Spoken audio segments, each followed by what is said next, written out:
Boom. We're live on all three platforms per usual, right? We're on Instagram, we're on Facebook, we are on YouTube. And my goodness, it's the 19th of April, 2020. In these times, man, I got to tell you, it's just happy. It's just a blessing just to be able to see another day. It's just one thing after another for folks everywhere here across the world. So those who are coming in right now, do pile in, grab a seat, take a seat. We have another episode of Haiti Biz News. Haiti Biz News, of course, being a platform that allows folks to receive news, topical news, business news, economic news, actually, on what's going on in Haiti from someone who is like you, speaks like you, who is there, resides there, and able to give you the perspective with no bias, no noise, no political directive, just sensical information provided in a way that hopefully folks can act on. That's what Haiti Biz News is for. And it's only a part of it. The second part, of course, is folks contributing to the conversation. So as you come in, please know you are encouraged. You are encouraged to participate in the conversation. Don't be shy. Drop a comment wherever you may be watching. If you're watching on Instagram, drop a comment, drop a wave. If you're on Facebook, don't be shy. If you're on YouTube, don't be shy. It's a conversation. The more folks we have participating, the better experience, the better return on information it will be, right? Again, this week dominated on COVID, dominated, but we're going to try to move past that and tackle that, and of course, then try to see if we have other news, and there is other news to hop in on and discuss in Haiti, right?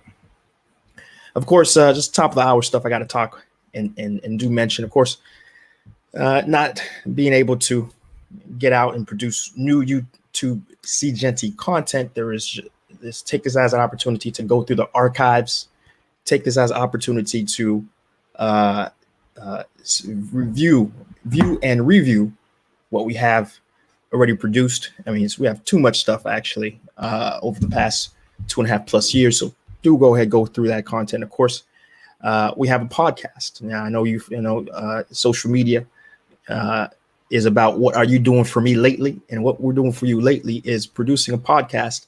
Since we can't get out, we are working with folks who are wherever they are in Haiti, doing some incredible, impactful work. Haitian diaspora in particular, who have moved back.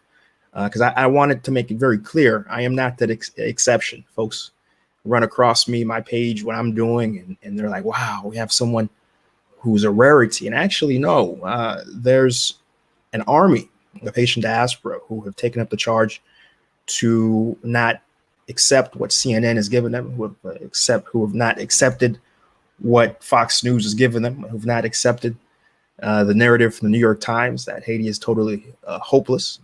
And they understand that Haiti can only change things, period, whatever it may be, when people decide to act and impact and do their part, whatever that part may be. Part of living there and doing entrepreneurship there is one facet. And the other facet, of course, is the social media, where I try to show as much as I can in terms of opportunity. That might be someone else's calling as well, right? Show, we all have it's a big elephant, and it's going to take many hands to cover it, right? So the podcast, most recent episode we had with Pascal Antoine, very special individual for me in particular, because he's someone who, when I was moving back to Haiti, he reached out. I mean, I reached out to him, and he didn't shun me. He didn't shut the door to me. He's someone, actually, so I'm looking at IG here. I have a good associate of mine, Mike. How you doing, Mike? Who actually recommended Pascal to me. So what's up, man? Everything comes full circle. Good to see you. He's rarely on here, so it just so happens he's on here. So good to see you, Mike, on IG there. So Pascal reached out to him. I reached out to him, and very welcoming. Gave me the rundown. I tell you, there's very few rare people who are as open to a stranger as he is, And because I can tell you, there was another social media personality I followed who was doing some very interesting. I won't mention her name. She's still out there. She does a lot of vlog style videos about just very similar to what I thought I wanted to do was, share the experience of living in Haiti. And I reached out to her, and it was her request was for 15 minutes, $300 consultation fee. And I'm like, wow, okay, all right, cool. I'll pass. But Pascal was not of that monetary persuasion, right? And so I learned a lot from him. And so when I was doing this diaspora show, I was like, you know what, I had to get, and I knew he would be open to coming on and similarly sharing as much information as someone could act on. And so I'm very happy to have him be our second guest, myself and Mark Antoine. Pascal will be our second guest.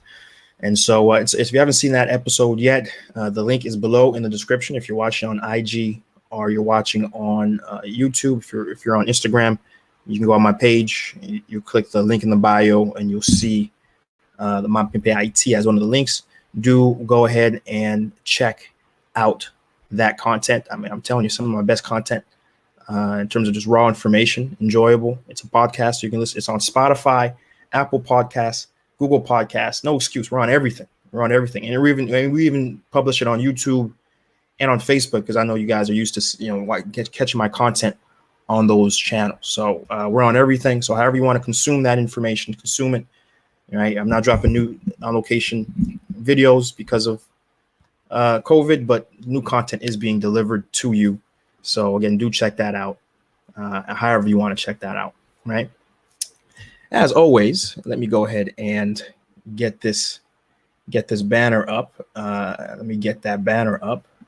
All right. Because as always, everything we talk about here on Haiti Biz News Show is referenceable on HaitiBizNews.com. Again, that's Haiti, BIZ news.com. All right. It's a site that I created that was needed, because we don't have a centralized place to get our information. Everything is filtered across the internet on different sites.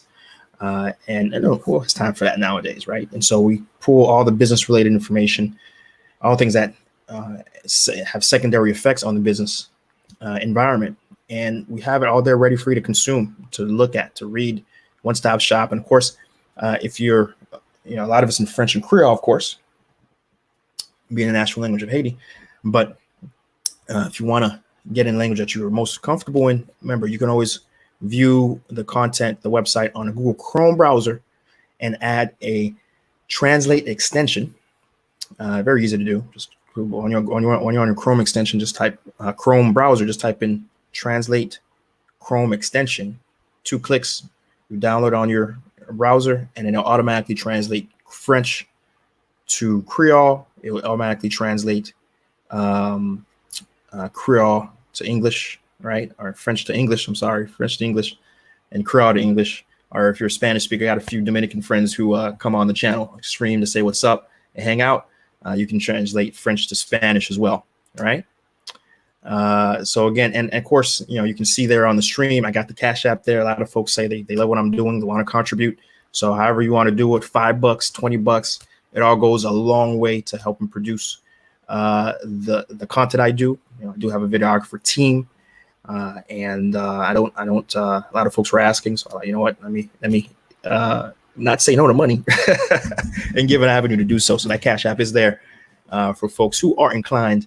But the thing you can do, no matter how much spare change you have in your pocket, you can share. You can share the podcast, and I'm sure, share the podcast, but share the stream, right? Share it on your channel, share it on your WhatsApp, share it within your Facebook page, share it on.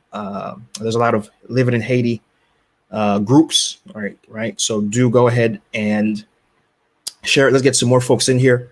Let's improve the return on information. The more folks we can get in here, the better stream it's going to be.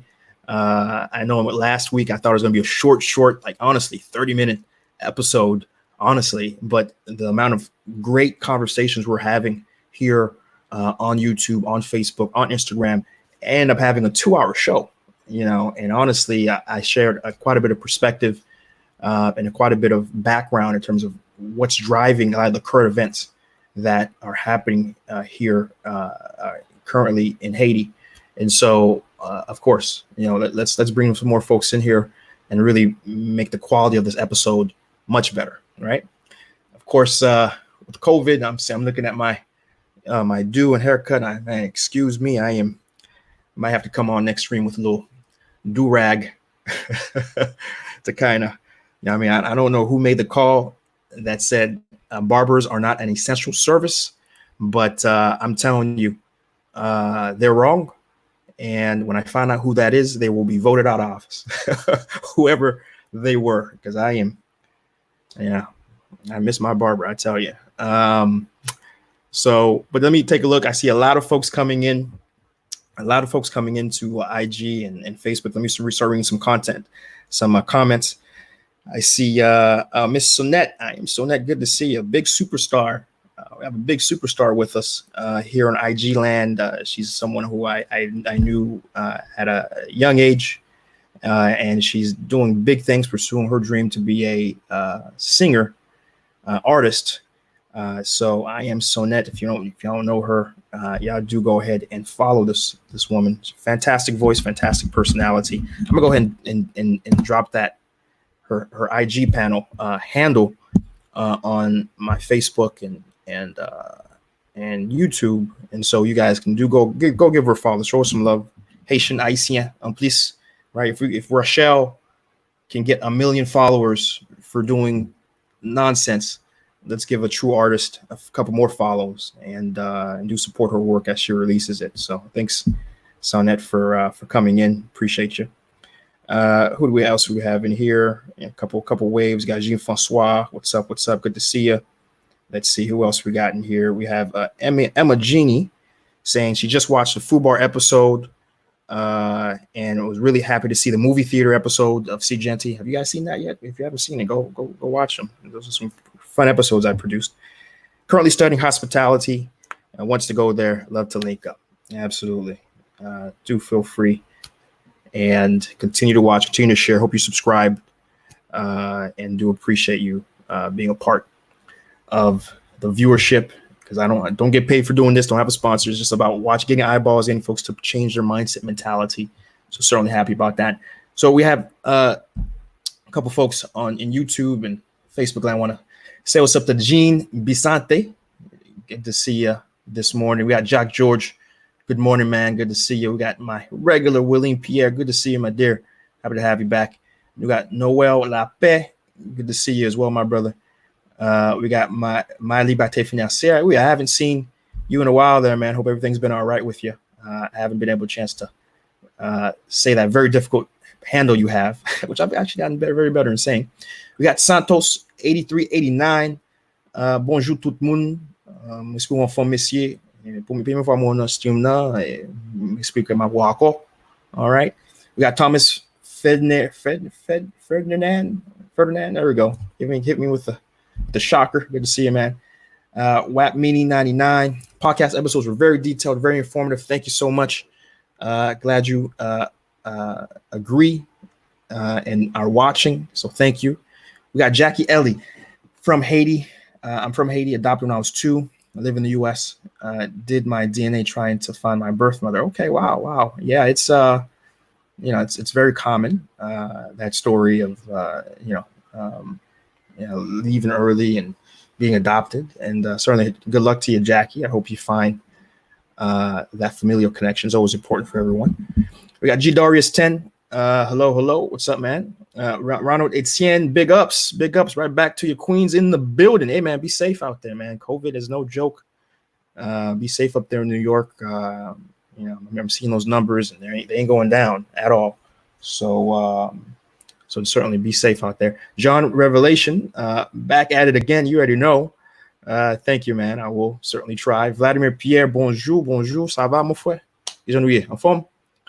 So good to see a lot of folks, a lot of familiar faces in here per usual. I'm very happy to see folks back. All right. So let's talk about headlines. What are some of the things we'll be talking about today, right? Lots to talk about, in fact. COVID, of course, is going to dominate the conversation. Week 5, my goodness, week 5 now of COVID being, the lead story, the dominating story.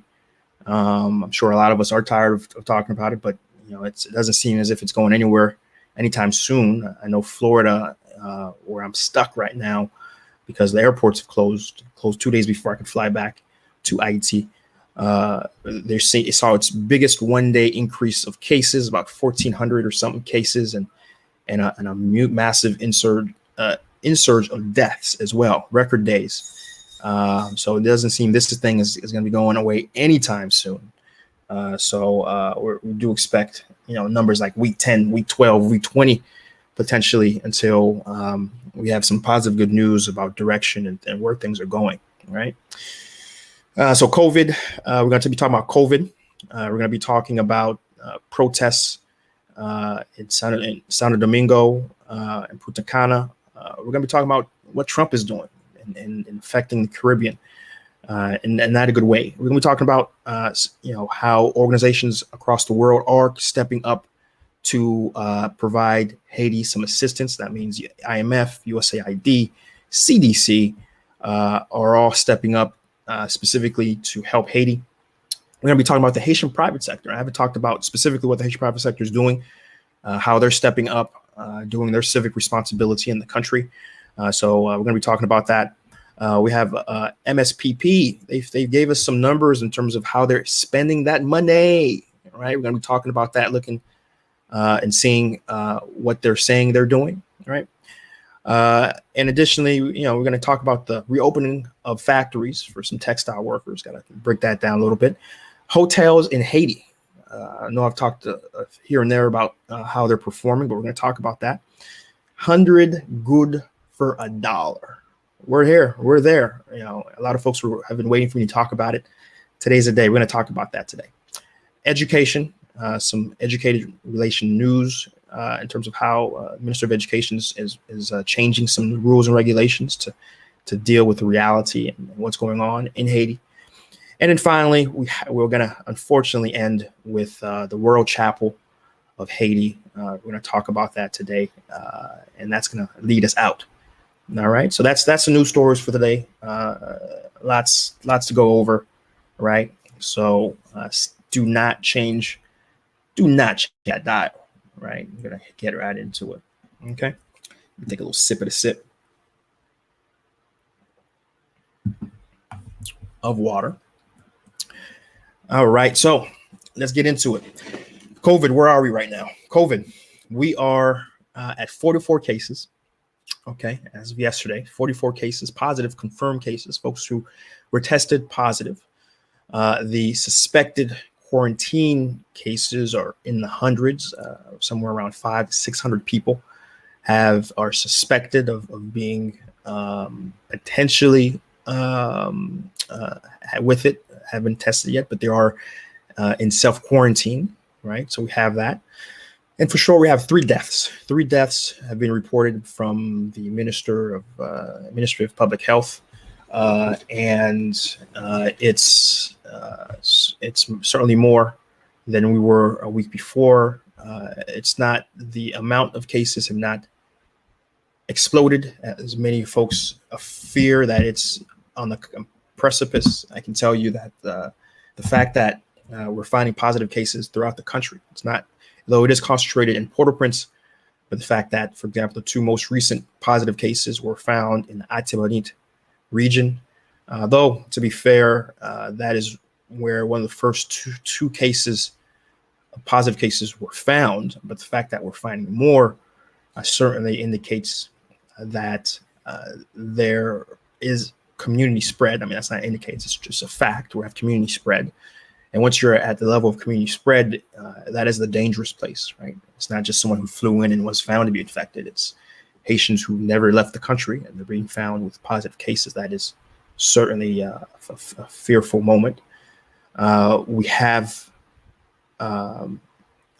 concerns, of course, with how some Haitians are behaving in many parts of the country, both in the city in addition to out in the provinces, we still have moto drivers going ahead and loading up 3-4 people at a time. We have taps who are packing folks beyond the amount that is suggested, and even gatherings and some protests, which we talked about last week, related to some disenfranchisement and disagreements and some ideas that a lot of this has been politically motivated, right? And so, it's still, we're still holding on a very tight breath that these numbers can stay at these sort of levels, and we do not see a massive explosion, because we know the moment COVID really begins to spread, it starts to spread and spreads exponentially very quickly. A lot of individuals, a lot of organizations, a lot of the folks who have incredible social media presences are continually to working on pushing the information out about washing your hands, about covering faces. In fact, we did have news that Jomo has been pushing very aggressively to get all folks in the country to wear masks. In fact, they announced that 3 million masks were to be passed out starting on the 15th. So we certainly look forward to, and we have, by accounts, seeing more and more folks with masks across the country. When we compare Haiti's performance with our neighbor, we always have to reference the Dominican Republic, given what's going on. There's 4,126 cases, right? Wow. And 200 deaths in the Dominican Republic. There's been talks from President Medina, I'm sure I'm mispronouncing that name, that they're seriously considering doing a complete 1-week lockdown of all movement in the Dominican Republic, meaning no one's allowed to leave their home, for no reason, even for grocery shopping, even for necessities. They're talking about a total, complete shutdown in the Dominican Republic to help slow down the spread, because each week, actually, despite what they've been trying to do, each week there's been more cases and more deaths, right? It's been growing rather than decreasing, certainly growing at a slower speed than if there were none of these policies in place, but they're growing still, despite a lot of their activities. Let me go and fix see a little issue with my social media. Let me go and fix that. My Instagram. Let's see if I can get reconnected here on Instagram. All right, there you go, Instagram. We're back. Sorry about that. Right. So that connected directly to this news story is the fact that there's been massive protests by Haitians in the Dominican Republic. Right, massive protests. We've seen. Initially, earlier on in the week, there was a rumor that there were the Haitian embassy in Santo Domingo was giving out food rations and even some income checks to Haitians in the country. We saw a massive mobilization but a very large mobilization of Haitians coming in to see if that was true, coming in. And once it became clear that it wasn't true, it became a protest to the Haitian government and the embassy, saying that, hey, we need help, right? And what does that mean? What does that mean? They need help. It's been recorded over 140,000 Haitians. I'm gonna say it again. 140,000 Haitians are jobless in Dominican Republic right now because everything has been closed. And as you know, Haitians generally are doing jobs that are very dependent on things that have been closed, i.e. tourism, i.e. general services, right? All things that, for the most part, have been declared as non-essential. A lot of Haitians are doing construction as well. Construction has gone to a complete halt. And there's over 140,000 Haitians who have lost their jobs. who are jobless in Haiti, in Dominican Republic. And worst of all, the Dominican Republic has done important social net protection policies for Dominicans. They have dispersed income to Dominicans. They have dispersed food rations to Dominicans. However, Haitians have been left out. They have been left out. So we have jobless Haitians, 140,000 all across the country, who are hungry, who are jobless, who are incomeless, and they have no advocates currently. The Haitian government obviously has never been an advocate for any Haitians outside the country. Hell, the Haitian government is barely an advocate for Haitians in the country, right? So I can't tell you about Haitians outside the country. Zero, right? And we've seen more and more protests with Haitians who are demanding assistance. Obviously, if it's not going to come from the Haitian government, it needs to come from a Dominican government that is compassionate, who understands the humanity of the situation facing them, and who should act in the best interest of humanity, right? Given that Haitians are such an important component of the Dominican economy, whether or not they like that fact, Haitians in the Dominican Republic make the backbone of how the Dominican Republic is able to function. And in this incredible crisis, it would only be appropriate for them to show their humanity and assist. Thus far, we haven't seen that. In fact, one of the things pushing a lot of Haitians to return has been that. In fact, for the month of just for the month of April 1st through April 15, we've seen 6,000 Haitians from the Dominican Republic return back to Haiti. And now, keep in mind, this is a tremendous health concern for Haiti as a whole, because you have Haitians coming back, crossing the very porous border back into Haiti, untested. They're not being tested, minus a very simple, lazy temperature gun onto the forehead for a small percentage of them. They're passing through, the very porous border. I mean, you have a few checkpoints who are supposedly that are walled and guarded by the police, but honestly, anyone who knows Haiti knows. I mean, the whole entire Central Department. I have a very close associate of mine who grew up in the Central Department, talking about Ish, right? And he was like, he didn't even know what a passport was. I mean, he used to grow up, he's like, today I'm going to go to Dominican Republic, get some stuff, hang out with some friends. They just, cut through the gage, spend a day or two in Dominican Republic, and then come right back, right? This concept of a passport was completely new to him when he moved to Haiti. We moved to Port-au-Prince when he was a young adult in his 20s. He was like, "What? I need a passport to go to? What are you talking about?" and nothing has changed. Nothing has changed, right? You folks are still commuting back and forth between Haiti and Dominican Republic, between these very non-existent borders. At most, there's maybe a river that might be separating the border, but beyond that, nothing else, right? And so that is a massive concern for the health and security of the country in a time like this.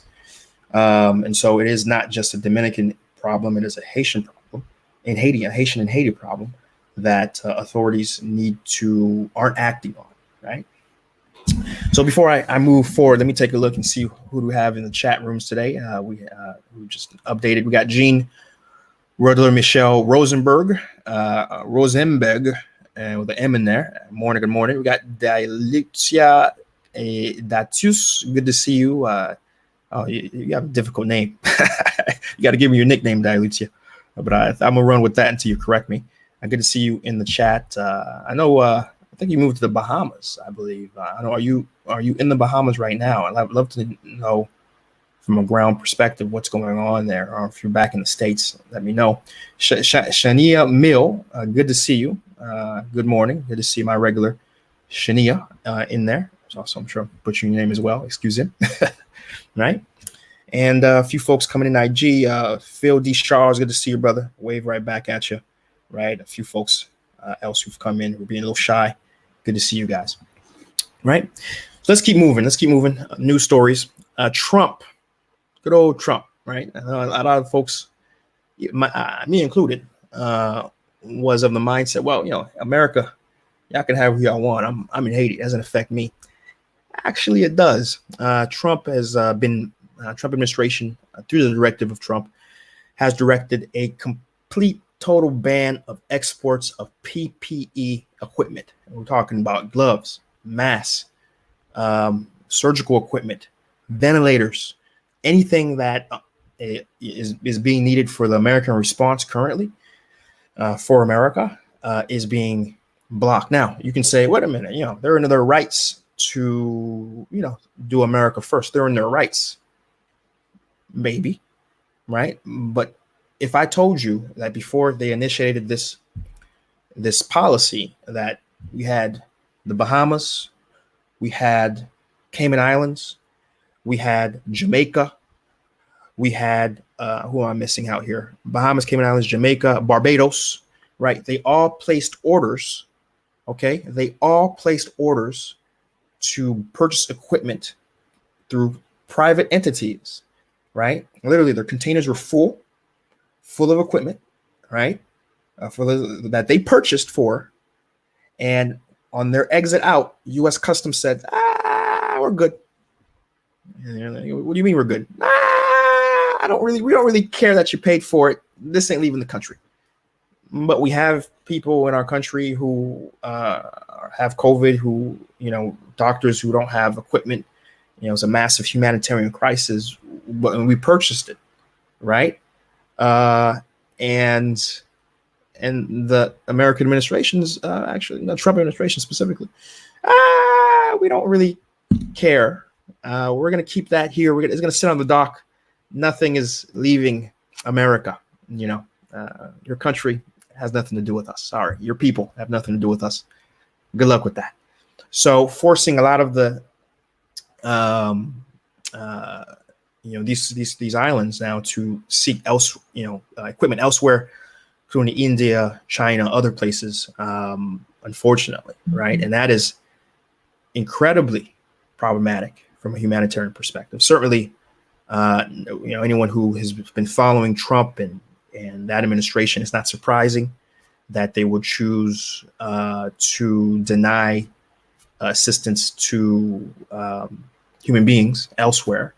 Not only their lackluster response thus far in America, but also contribute to a very difficult situation in the Caribbean.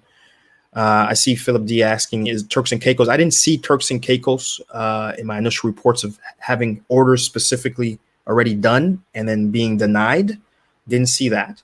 But certainly no future orders are coming from America, which is incredible, right? We do have some private companies like 3M. They said that they will not comply to the U.S. requirement.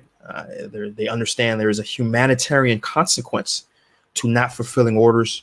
For example, in 3M in particular, I believe they're doing, I believe they're producing masks, if I remember correctly. And they understand the humanitarian responsibilities they have, and they're still trying to fulfill those orders. I believe they have a plant in Mexico, and they're allowing distribution of some of the products they're producing to go out through there, right? Because again, the U.S. Customs have made it clear they're not allowing anything that they consider PPE to leave the country. And that is unfortunately incredibly problematic for again, the overall response, because all it takes is one place to be infected. And honestly, you really can't consider progress towards COVID. It is really a shared response across all borders, across all countries, and that's where we're at. As they say, you can't ignore the politics of America. You can't ignore, because it will come back to you and screw you over at some point, right? It's not just that's the American problem. It's very obvious that we all have an incentive to make sure we have a vested representation of the interest wherever country you are in, the country that it has decided to dictate terms to all other countries since the Cold War, right? So let me take a look and see what folks are saying. Let me come back before I move to the next news story. We have Alan Reese from Las Vegas. Alan, good to see you, brother. Happy to have you in the chat today. Bootlegger coming in late. Good morning. Good morning. Last time there's going to be a fee directly deposited to the Cash App. Next time you're late. I'm kidding. Good to see you, Bootlegger. That's right. Thanks, Mike, for doubling up on my assumption there. For Farah, good to see you, Farah. Farah, voila. Good to see you, Farah. Good to see you in the chat today in IG. All right, let's keep it moving. We have the IMF. IMF has a few other organizations have decided to provide some. We're talking each week. We've talked about different organizations providing funds to the Haitian government.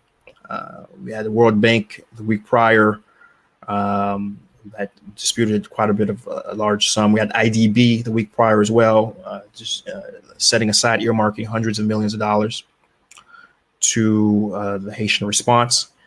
So this week, the IMF responded and said that they've earmarked $111 million to Haiti to fight COVID. Right, $111 million, and this is supposed to go to helping essential health expenses, right? In addition to helping with income, helping Haiti disperse income to mitigate the impact of COVID, and that's including helping with teachers. That's supposed to go to help medical folks, general workers as well, who are displaced. And that money is supposed to go, again, in salary support. I do remember that Jovenel did say that he is supporting the salaries of textile workers up to 50% of their monthly wage for the entirety of this COVID epidemic. So that I would assume would also go to support that current initiative that Moise is trying to push. USAID has earmarked $13.2 million also for Haiti's COVID. That money is supposed to go to support awareness activities, also the access of water, sanitation, prevention, management of COVID cases, and helping with the domestic laboratories with testing and also production of any other material to help in that process. Additionally, the CDC, that is right, the American CDC out in Atlanta, has donated $2.9 million. And this is specifically to help with Haitian domestic laboratories, infection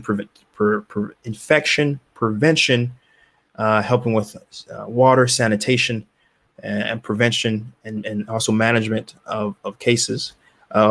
Also, surveillance and training and quality. So those are the main things right there, right? Excuse my eye here. Eye's itchy, being very itchy. Okay, and that's CDC, right? And also the G20 has decided to provide a moratorium on debt for the poorest countries, and Haiti is included. The G20 has agreed. Now we're still waiting China's approval. China has notoriously not provided any relief to any African country or any country that has owed them money since the start of this inception, even though this is a Chinese virus.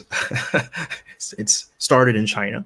In fact, there's been news articles coming out across very different, multiple sources that are saying that this virus is actually originating out of the Wuhan laboratory. Now, this is, I'm not one to spread conspiracy theories. In fact, this was a story that was circulating since the very inception of this virus. But of course, it was just conspiracy theorists and people who believe 5G is a reason why this that's killing people, and a bunch of other just very far left and far right people. But as time has gone on, we're getting more and more and more collaborative information. Facts are coming out related to patient zero and the fact that it actually did not come out of the exotic animal market, but instead the first origin was a woman who worked at the Wuhan laboratory who infected her boyfriend, and then they went on to spread it during their visit to the Wuhan laboratory. Now, again, we're still waiting for the facts to come out, but enough independent sources have started to corroborate this news story, right? So enough so that I can speak with it on it first with some degree of confidence now, that there might be some truth to it. So the fact that it's directly their responsibility, or just the fact that they're the exotic markets that they allow to occur in their country, which have in the past have caused massive mini pandemics in their own regard. Against the SARS, there's been other SARS that have also been linked to exotic markets, and they've even closed them down temporarily, with admission that they really should not allow these markets, right? But then re-allowing them, and now this is happening. So either way you try to spin this, look at it from a perspective of being fair and balanced, the Chinese they've caused this, right? But yet they are refusing to help with the relief efforts with the countries they supposedly have diplomatic relations with, right? We'll leave it at that. And I guess this experience, we'll keep a very close eye on China. But a lot of people I know, and I think I was part of that. I was part of that camp of people who are like, no, we need to ditch Taiwan. We need to go China. We need to go and, open China up, or Haiti up to China development. In fact, we still have Chinese firms who are, contractually working on building a lot of new public buildings in downtown Port-au-Prince. That's still happening, by the way. But still, an overall much larger acceptance, official reversal of China as the sole rightful heir, communist China, of China as a whole, rather than Taiwan, and Taiwan's claim of being the sole legitimate government entity for all of China. I was part of that camp for a very long time. And I can tell you the way the Chinese have been behaving. Listen, I don't know about you guys, but I'm always willing to change my mind when new facts come in to give me a better sense of things. And we'll watch. We'll see how, this is still very early, but we'll see how the Chinese need to step up and do the right thing, right? They need to provide debt forgiveness to, their African partners, right? And I'm not even going to get into the mistreatment of Africans in China. I'm not even gonna get there. This is not the African Biz News Show. It's Haiti Biz News Show. But I'm not even gonna get into that, right? But if you guys want to be pretty angry, if you guys been too good of a good mood lately, and you want to be angry for a little bit of time, you just type in African treatment in China recently, and you're gonna be in for a treat. It hasn't been good, to put it lightly, right? So that's where we're at in terms of the overall geopolitical response thus far with COVID, with a lot of entities stepping up to provide assistance and aid to Haiti, which is good. But that also piggybacks on another concern that has fueled a lot of dissent and political pushback in the country. As we talked about last week, there was a very prominent journalist who got on the radio and said there isn't COVID in the country. It's just a political movement for the Haitian government to try to get money out of the international community, right? In fact, if you follow the thread close enough, for example, the very first case, and actually even the second case, a lot of the families, again, this is, I don't report rumors, but this is the family of two of the people who died, saying that these people didn't die of COVID. I know I'm pushing towards that conspiracy, so bear with me, guys. Bear with me. I don't do this. Just bear with me, right? I just want to follow a thought process, right? They're saying that these people didn't die of COVID. They were just generally sick. They've been sick even before this COVID epidemic. Their symptoms weren't COVID. They weren't even tested. They were just pronounced dead. And then the Minister of Public Health said, you know what, these guys were COVID deaths. And it was done purposely so that the administration can turn around and say that, no, we actually do have COVID cases. Give us money, give us support, right? And when you're looking at the millions of dollars that are coming into the country, and remember, Haiti has been suffering for a tremendous amount of time under a massive deficit because of the pays lock, the repeated pays locks that were happening. And additionally, a lot of money has been stopped. A lot of traditional budget support from these same entities have been stopped, of the same magnitude of money that's coming in now because of COVID, have been stopped because Haiti doesn't have a legitimate government in place, i.e., there is no senators, there is no lower house, there is no deputies, and there's only 11 senators out of 50. And so there's no decorum. So even the upper house is unable to function. And so, as we know, the president is just ruling by decree. Whatever he says is law. He just writes it down, and that's law, right? He's ruling by decree. That a lot of these foreign entities weren't gonna give Haiti a dime without elections, right? But given COVID, this is an avenue for the Joven administration to get money for them to do whatever it is that the PHTK does when they get a crap load of money, right? So I'm just going through this logic with you guys, okay?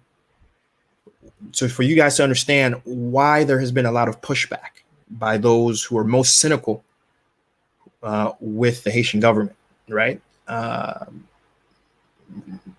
Rightly so, right? When you look at how they've handled Petro-Caribe, where billions of dollars have been disappeared, the credibility of the PHTK government is very low, right?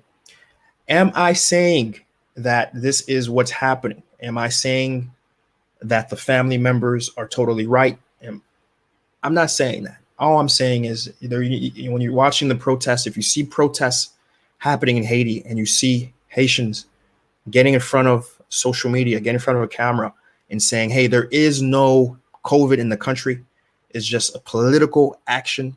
It's just the crooked, Jovenel administration looking to get money so they can do whatever it is they do with money, right? That is where that's coming from. Okay. All right. I'm gonna leave it there. I'm not saying that's what it is. I'm not backing any conspiracy. I'm just giving you the logic of what a lot of the counter arguments are. Okay. So let me stop there. Let me see what folks are saying. Let me take a look in IG. Mike said I'm doing the homework.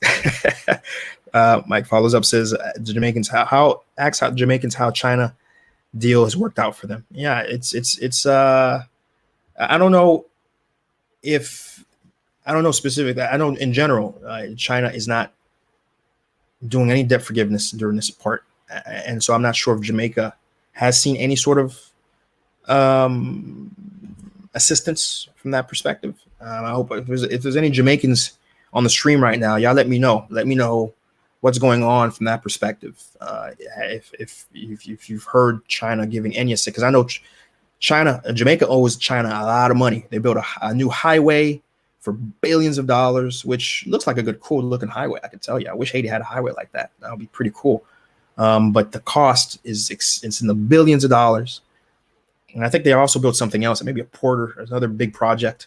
And they're on the hook for billions of dollars. I think a big part of their GDP now is actually going towards the debt repayment. In fact, so again, if any Jamaicans on here, please let me know how is that going right now with China. Right, let me know. Let's take a look here. This is what folks are saying. Okay, Bootlegger is also Alan Reese watching me on 2 streams. That's good to know. Help me boost those numbers up. I appreciate it. Bootlegger says, I've heard China is treating Africans very badly in China. And if Haiti signs any deal with China, it will be a bad deal for Haiti. Remember, China is a very oppressive communist country.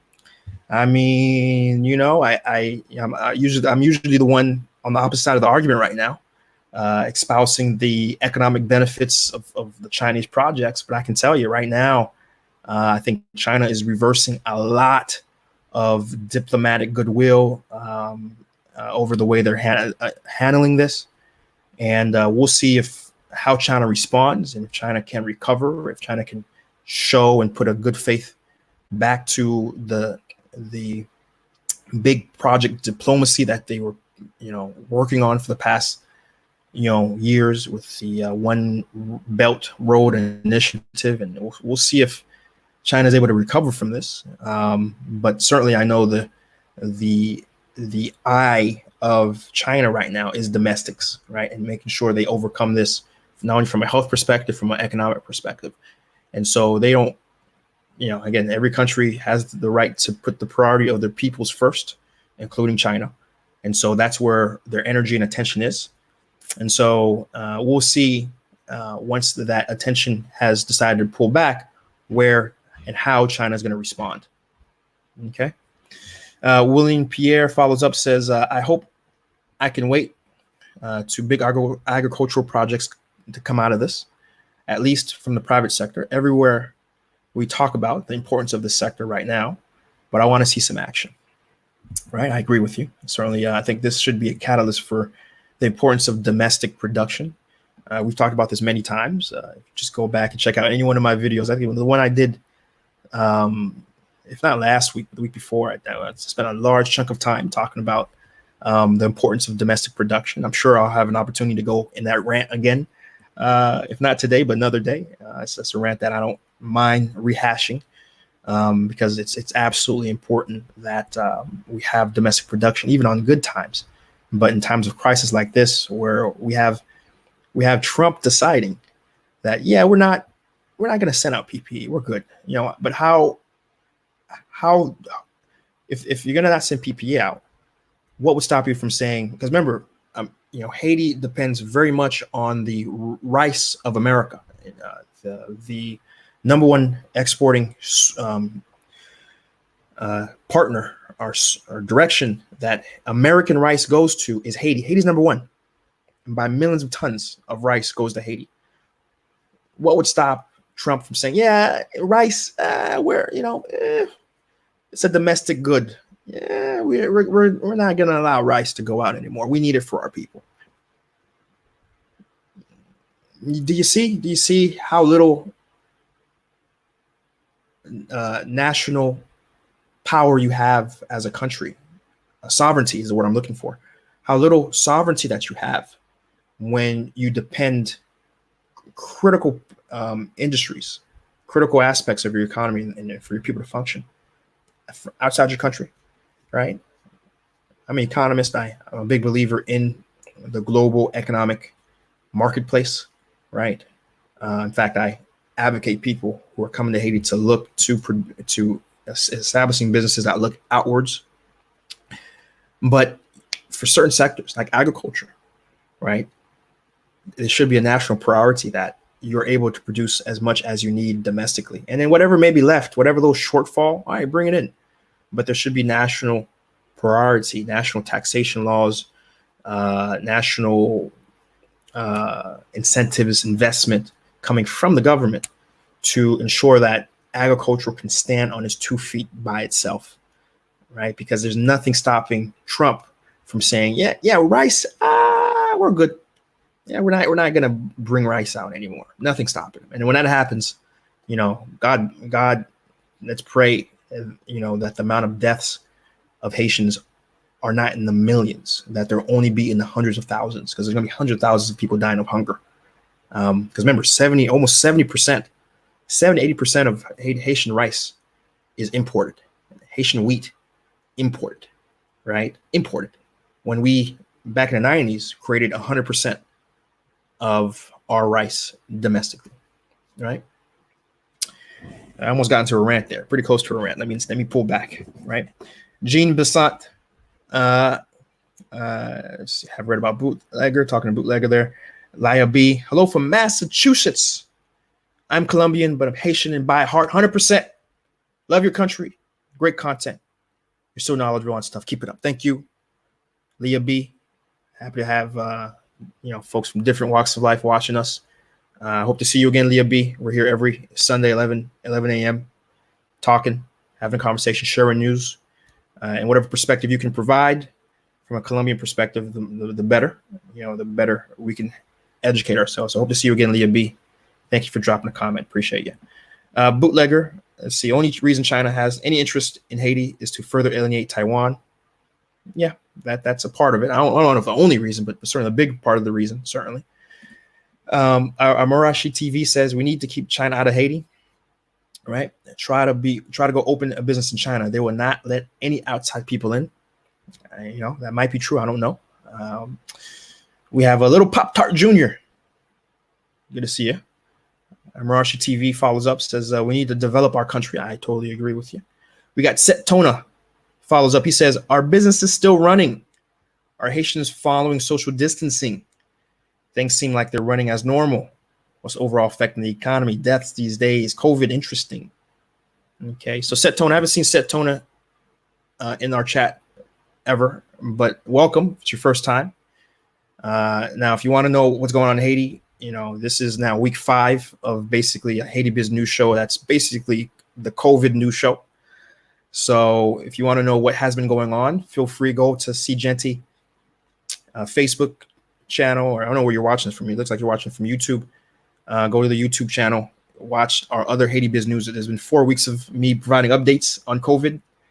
And so all those questions have been answered, or just stick around. We still have a lot more to talk about from a COVID perspective. Stick around. We're going to get to a lot of the questions you've asked, right? So stick around, Set Tone. Hope to see you again. 11 a.m. on Sundays, we're here. You can always watch it anytime you want. These streams are saved, right? So I hope to see you again, Set Tone. Again, we're going to answer all your questions. We've answered a lot of them already. We're going to answer your questions, the remaining, certainly.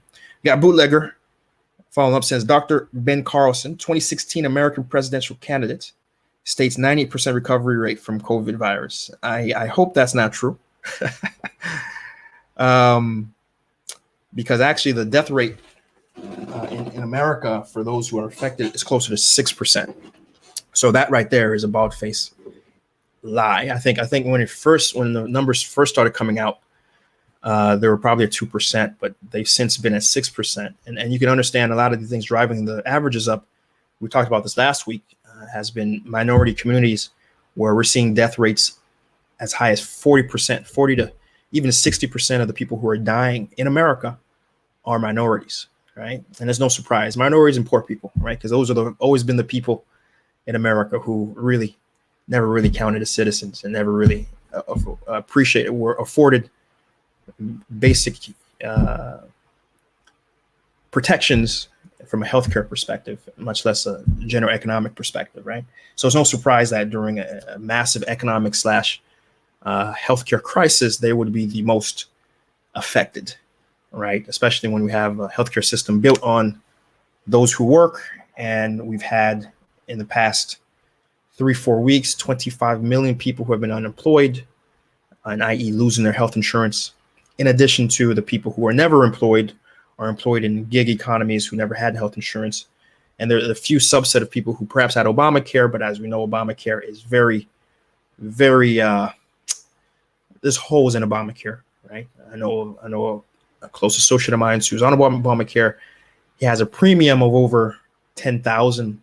What was that? Deductible? Yeah, deductible of $10,000. I mean, he has to first come out his pocket $10,000 before Obamacare, the version that he has, starts to chip in. Starts to chip in now. It doesn't even cover the rest. It just starts to chip in at like 50 or 60%. It starts to cover that much, right? Can you consider that insurance? Anyways, let's not go there. This is the Haiti Biz News Show, not an American health system biz show. So let's stick to where the topic is. But certainly, just responding to Bootlegger's comment there, that percentage rate isn't accurate, right? Jean-Claude Jancy, appreciate you watching. Jean-Claude Jancy is my father. Folks, give him a warm round of applause there. right? Oh darn, my IG just went away. That is annoying. So IG has this very annoying thing where after an hour, and we're approaching that hour, it just decides to cut off. It's the most annoying thing in the world, let me tell you. I did have some comments building up there. Let's see if as folks come back in, I'll try to readdress it. As folks come in, I did see quite a bit of text. So let's allow folks to come back in. I saw like Philly D. Charles with quite a bit of commentary that I was gonna literally just about to jump and read on Instagram. So let's let folks come back in on Instagram there.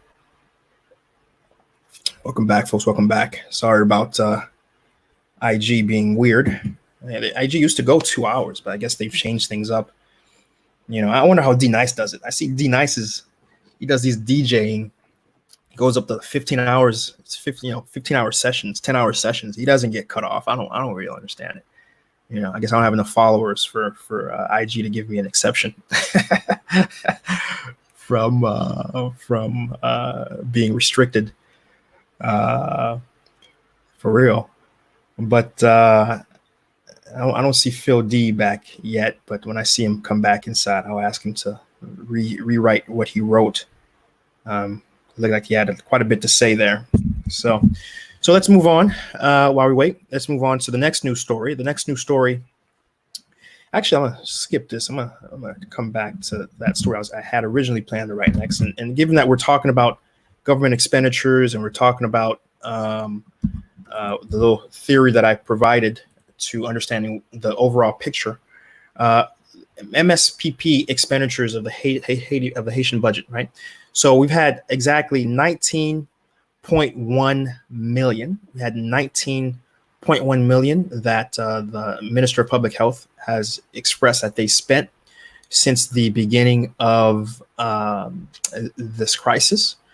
So they've said that they've spent 1.2 million. Okay, this is USD now, not in good million, right?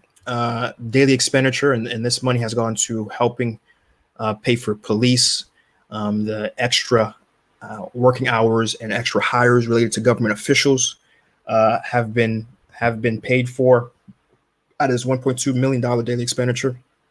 Other actors working on this issue, they've put aside specifically $2 million to pay half the month wages for workers in textile.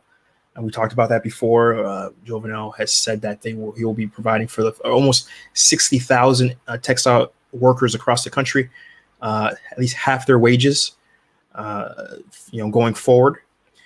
There you go. I see Phil D. I'm sorry, man. The IG has this 1 hour limit that other bigger social media people don't adhere to, but apparently I'm too small to be able to get that exception. So I know you were typing quite a bit there, Phil D. So if you want to summarize what you were saying, or if you had a question, feel free. I was going to literally just about to read and respond to you there, but so Phil D. Charles, feel free and rewrite what you were saying there. Sorry about that. Wasn't on me. So to continue on with the expenditures, so $2 million has been set aside at 19 to pay the wages of workers in textile. We had $2 million directly for MSPP as just budgetary support, specifically for the minister, for the department, for the minister, and then another about $328,000 set aside for sanitary material equipment.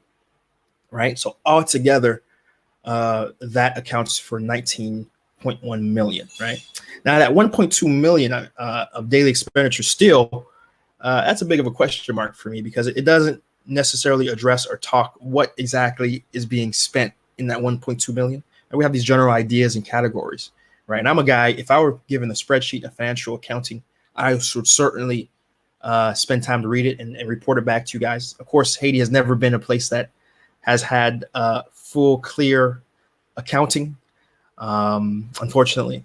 But 19.1 million thus far has been spent only. This is only the Minister of Public Health now. We're not talking about any other bureaus or only the Minister of Public Health.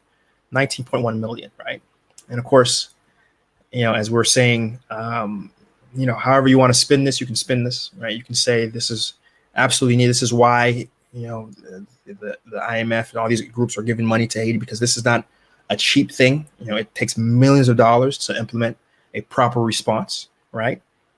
And on the other side, if you're completely cynical, and again, no one would fault you for being cynical of how Haiti and the Haitian government is. You can say this is why they're trying so hard to make the case that Haiti is perhaps more infected than they are, right? And so however you want to spin this, you get both sides of the argument. And that money doesn't, shows that it's a very expensive endeavor, assuming that you do take that amount reported for what it is in terms of face value, right? And again, that's just, and by the way, that's just March, right? That's just March. That's it. That's just March, right? That we've seen 19 million expenditures spent, right? That's just March. Okay. So Phil D says it was on the topic of Haiti's exposure to import blocks, right?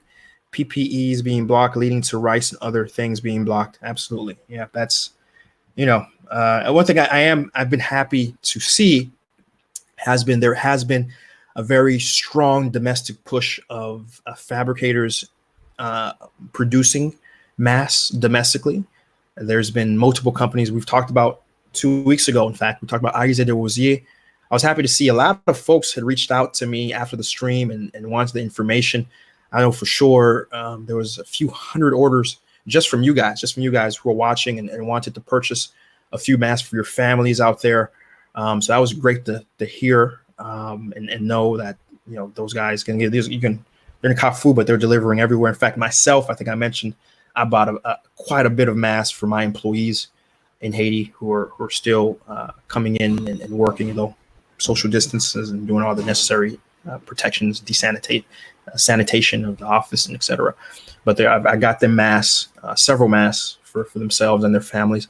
Got them from Haitian and Dominican. But there's a lot of different companies doing it. In fact, I know the police have been working and have had other police officers creating masks. So that's good to see that we are creating some of these basic PPEs that we can produce, which is good. And additionally, we reported 2 weeks ago that a few of the textile companies that were allowed to be open then, they were a part of a push to get 10 million masks produced.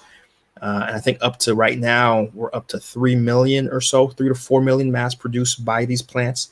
So there has been a very strong push in that direction, and hopefully we can still keep seeing that. And so that's what we need. We need more domestic production. I know, for example, I reported 2-3 weeks ago as well that Pharmatrix is creating their own hand sanitizer, although they're a little delayed because of getting a lot of the key material to produce it. In fact, I got reached out by an individual this past week who I don't know if the factory had already existed or how they're able to so quickly turn it around. But there's a factory in Quadabouquet, and they're producing sanitizer, a brand called Dr. King. It's sanitizer not only for the Haitian market, but also looking to export some of these sanitized products to America. And so there has been an incredible movement for domestic production to help with these items. And so I'm very happy to see that.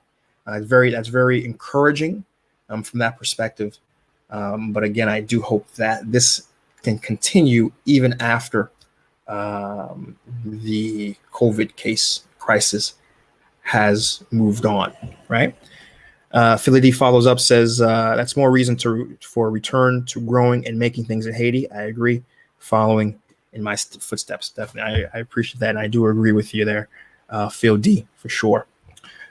Looking back on YouTube comments, we have Bootlegger saying, I cannot confirm that we had the virus, but I believe my household already had this late last year. It was bad, but we got over it.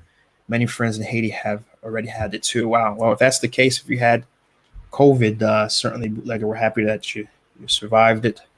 And your family did as well. So, sir, but still continue to follow precautions, man. Be safe out there. All right. We got Lawrence. What's up, Lawrence? Good to see you, brother. Good to see you in the chat. Always a pleasure to have you there. And as always, every time I see Lawrence, I do have to shout him out. Do go follow him on Instagram. He's doing some really important work on getting folks. He is the Haitian Susie Orman. He's the Haitian male Susie Orman. I don't know if you want that title or not, Lawrence, but you got it now. I'm gonna go ahead and type Lawrence's Instagram. He drops a lot of real cool stories and he's been doing a lot of lives recently. And again, in this time where, a lot of us are in dire financial straits. A lot of folks have lost their jobs. A lot of folks are depending on a very meager amount of unemployment, and there's still a lot of folks, have applied. You haven't even gotten a single penny over months yet from unemployment. It's even more important that we follow good personal finance practices, and once this, we will get past this. That's one thing I got to make clear. This is the end of the world. We will get past this. The economy will recover. Okay. But so it's really on us that once we are out this tunnel and we're in this newer, different world, and we are able to get jobs, we move differently, and move differently in the sense that we're doing the right things in terms of, personal finance. Are we saving appropriately? Are we putting into our 401ks? Are we putting in the stock market? Are we using index funds? A lot of things that a lot of folks could use and could know about. And again, Lawrence breaks that down in a way that is very understandable for anyone. You need a finance background. So again, do go go give Lawrence a follow, GQ Accountant. You will appreciate it in the short term and in the long term, right? Lawrence says they're prioritizing data nexus. Yeah, that's probably what's going on Instagram. Sure. They're they only have so much data, I'm sure, right? They have to prioritize the big guys, not the little guys. We got Kulia 88. Good morning, good to see you. We got Jude. Salut, ça va bien, right? All right. So good stuff. Lots of conversation. Love it. Appreciate it. Definitely value added stuff. Let's move forward. The Haitian private sector. We've been talking about in the past few weeks, what these different outside entities are doing. I'm very happy to give a summary about what these domestic companies are doing today. We have Chacarella. A lot of you folks know Chacarella. A lot of you guys know Carpere. When people ask me, in terms of social media personalities, who are some of the big ones? And though one day I would like to say me, the reality is Chacarella really has a very large market share of the content, meaningful content of reportage that a lot of people watch. In fact, I like to say, so if people get a full context, Carl Pettigrew and Chacarella is probably like the Breakfast Club and Charlemagne the God of Haitian media at this point in time. And so he raised a Compa Creole telethon through IG and Facebook, and they had different artists, participating. It was a one-day event, but he's been doing it for past couple of days, in fact. But altogether, that telethon raised a total of $150,000, both from small private donators and also some larger entities have also donated and wrote large checks. So altogether, he was able to raise $150,000, and they donated that amount of money to the Bernard Meves Hospital, which is a hospital in Port-au-Prince that is really leading the charge. One of our better hospitals. I probably would say Marbelle Hospital is like the number one hospital in Haiti, right? And then after that, Bernard Meves is probably like right there in terms of second, in terms of just overall resources and investment and nonetheless preparedness for COVID. And so that's good to see. We had Dimitri Vorb's E-Power, the one that's been at war and losing. They've had all their property confiscated from the Jovenel administration, but still they still got deep pockets. and donated $100,000 to Zami La Santé. And that's the NGO that's helping run the Mirabale Hospital, right? So $100,000 to those guys. We had the Caribbean Port Service and shipping companies, Agmar, a bunch of companies, but I'm just list them all. Like they, from Agmar, Cimex, Decasa, Demisa, MR Colda, ETSJB, IT Terminal, Maison Algarve, Maison Médecin, MSC IT, Nadalace, Samar, Caribbean Arbor Service. They all, they came together in a compact. And I can tell these are the shipping. They're sort of the shipping companies, right? But they've come together and they raised. I missed one. Dibed Steamship. They raised 650,000 USD, 650,000 USD to help with the COVID response, and that money hasn't been announced where it's going to go specifically, but they did announce that they raised $650,000. That's incredible. I'll follow up. I'll see where that money goes, but that's an incredible amount of money to have raised by these companies. So that's good to see these companies that I've never heard them, chipping in for responses. So that's good to see.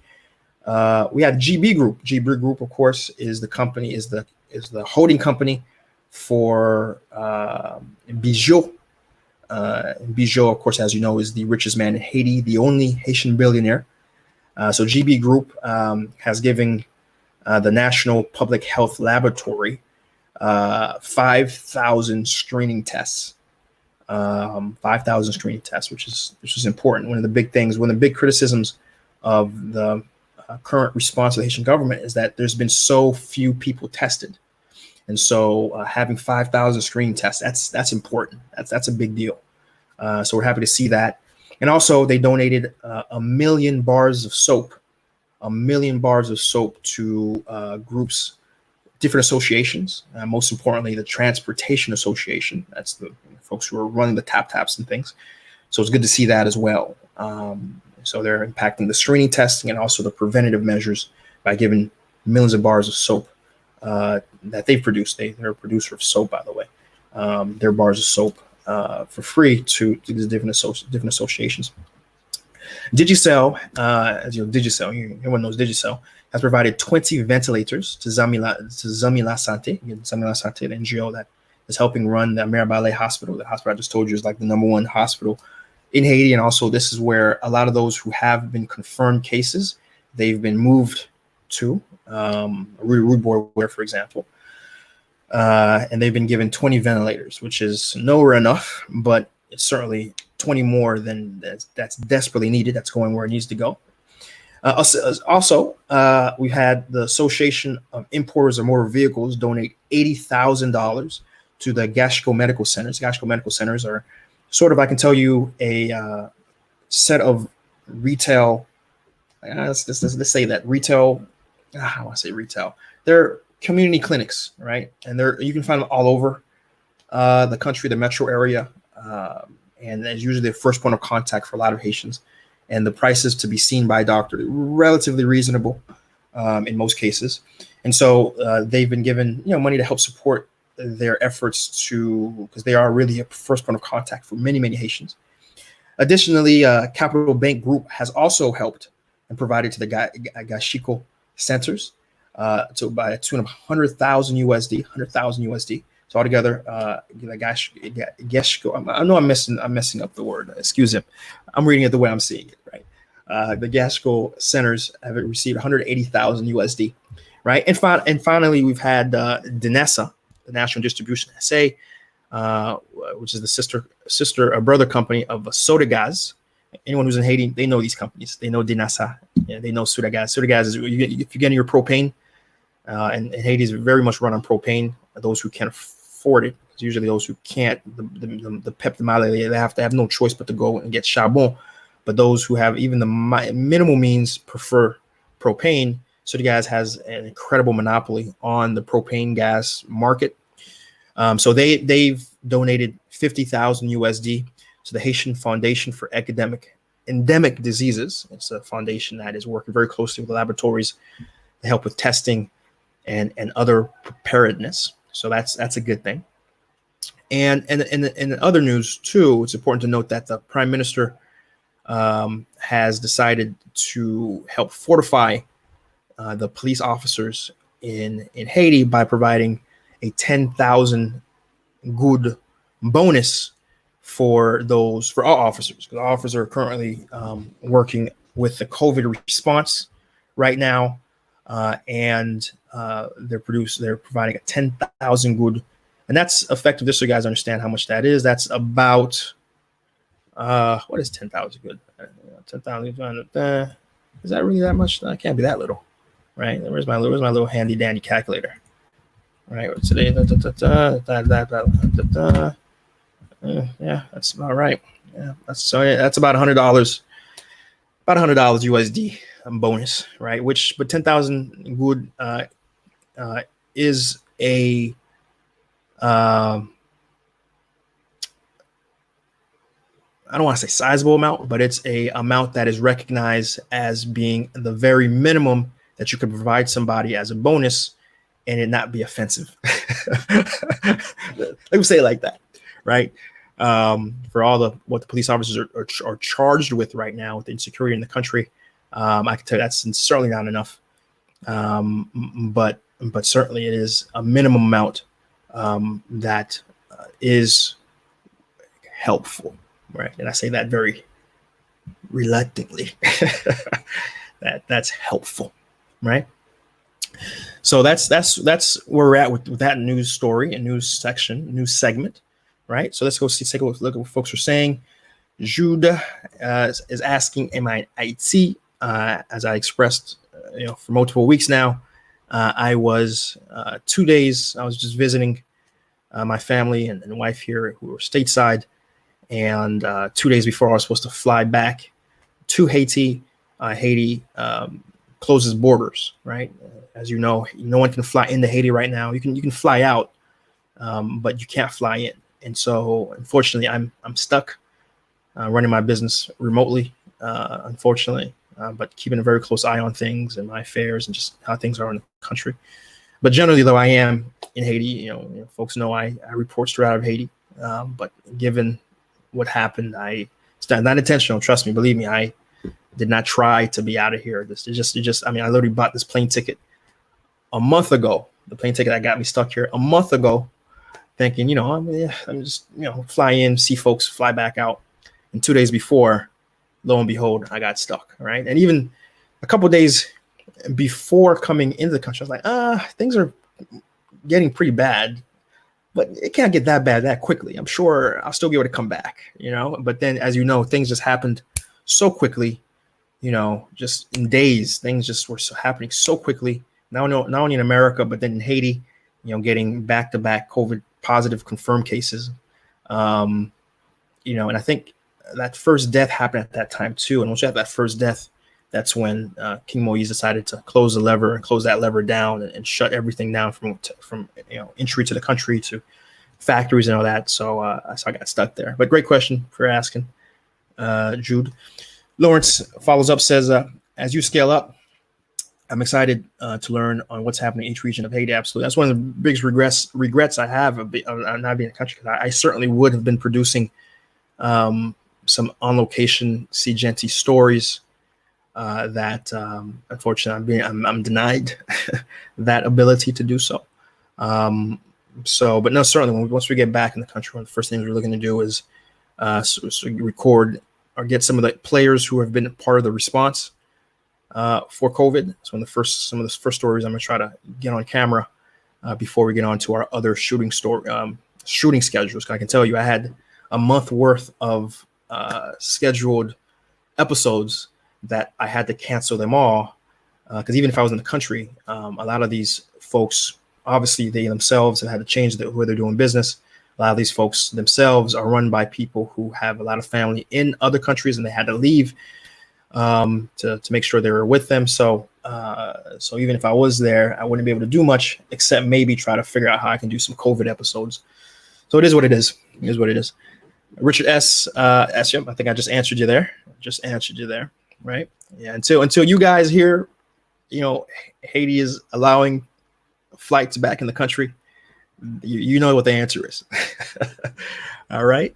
And trust me, I'm back on tunnel. I'm itchy. Being in America for so long, I feel itchy. Yeah. But anyways, we're here, making the best of it, right? So let's keep going. We have the next news story that has to do with the reopening. Let me pause right there. We have someone on IG, Larin, good to see you. I was on your flight March 12th. Well, next time say hello. Don't be a stranger. All right. Next time say, and I always welcome that. I'm not big enough to where it's a nuisance yet. I'm small enough to where I generally appreciate when folks who watch me through all my content and what we do come up to me and say, hey man, just give me a handshake or pat on the back and say, hey man, I love what you're doing. It really encourages me tremendously when I get that. So again, if you guys ever run across me, see me, don't be a stranger. I appreciate it many, many times. Okay. Just letting that go out there. Okay.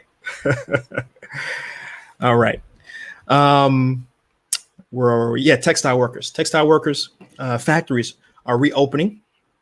Factory workers are reopening officially by the Haitian government.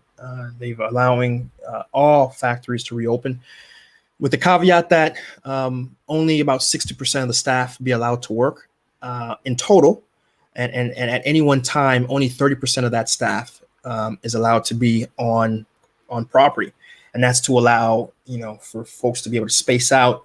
That's to allow less of a congested strain for these industrial parks and where these textile companies are, but at the same time to allow some production to happen so that these textile companies don't go out of business, right? And also a big part of Haiti's GDP, the biggest part of Haiti's GDP has to do with the exports that textiles provide. It's a very important source of cash and just productivity for the country.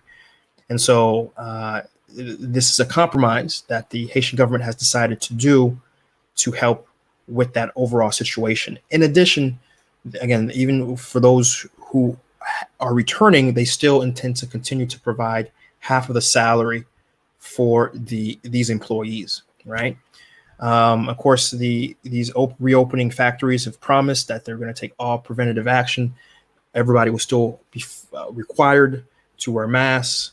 They were going to put multiple hand washing stations all over as much as possible, and follow social distancing guidelines as much as totally as they must, right, to protect the lives of their workers. Of course, there is a fear that no matter what you do inside the facilities, the fact that these workers are taking taps and motos from the general public, the risk of contagion, no matter what's done inside the factory, is very high, because all it takes is one person to brush across someone else with COVID, and now you have an entire factory with COVID positive cases. And of course, knowing Haiti's non-existent healthcare sector, it is a recipe for what it is, in effect, a potential death sentence for a lot of Haitians. So, though I certainly, as economists, understand the economic rationality for wanting to get back to work, the health cost it's a hard scale to try to balance. It is a hard scale to try to balance, right? Versus what is what, right? What's more important than what? Because not being able to work is itself a potential death sentence, because you need money to get food for yourself and for your family, right? So it's tough. It's truly a rock and a hard place situation for many Haitians, right? Let me follow up. Let me see what folks are saying here. Jude, is the situation much more contained in Haiti than in Dominican Republic? No.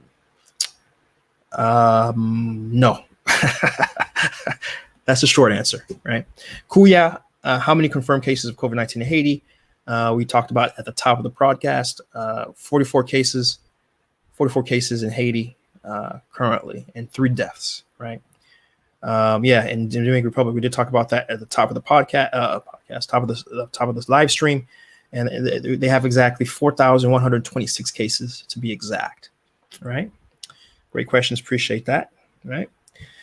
All right, let's move forward. Hotels in Haiti, right? The Cameroon came out with an announcement this week that they are going to be closing for 2 months.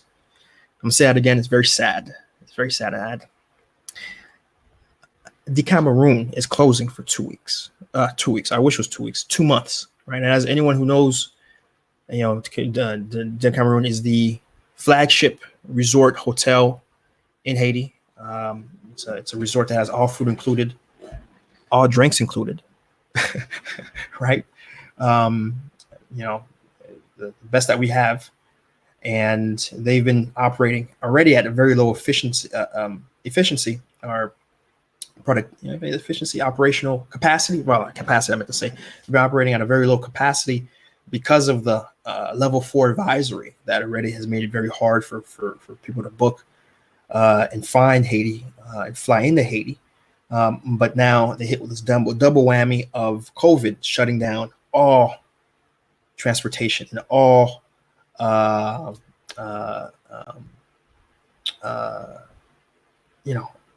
it's tough. And just imagine, a company tourism sector in America is basically in a tailspin. I can't tell you Haiti has already been coming from multiple periods of pays loc, directly into gas shortages, directly into insecurity and kidnapping news that has just been pervasive and stopping people from coming back.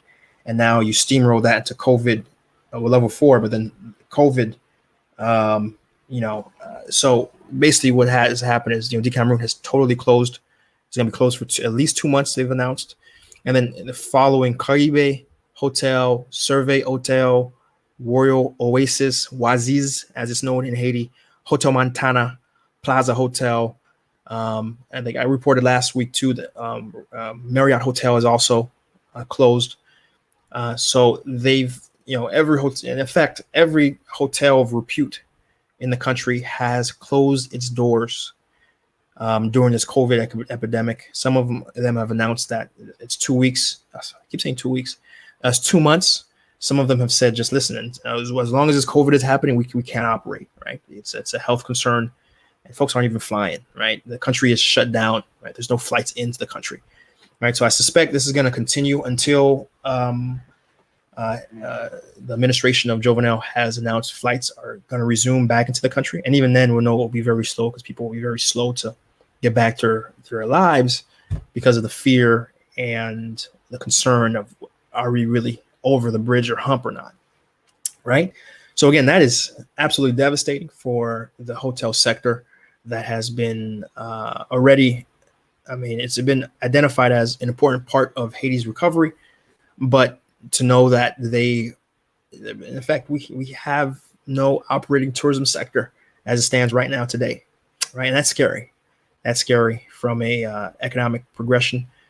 And we already know our GDP, which was already going to be negative because of everything that's been happening between pay lock and everything, we know for a fact it's going to be 2 or 3 times more negative than it was going to be originally, because we're looking at estimates of about negative 1.2% in terms of GDP.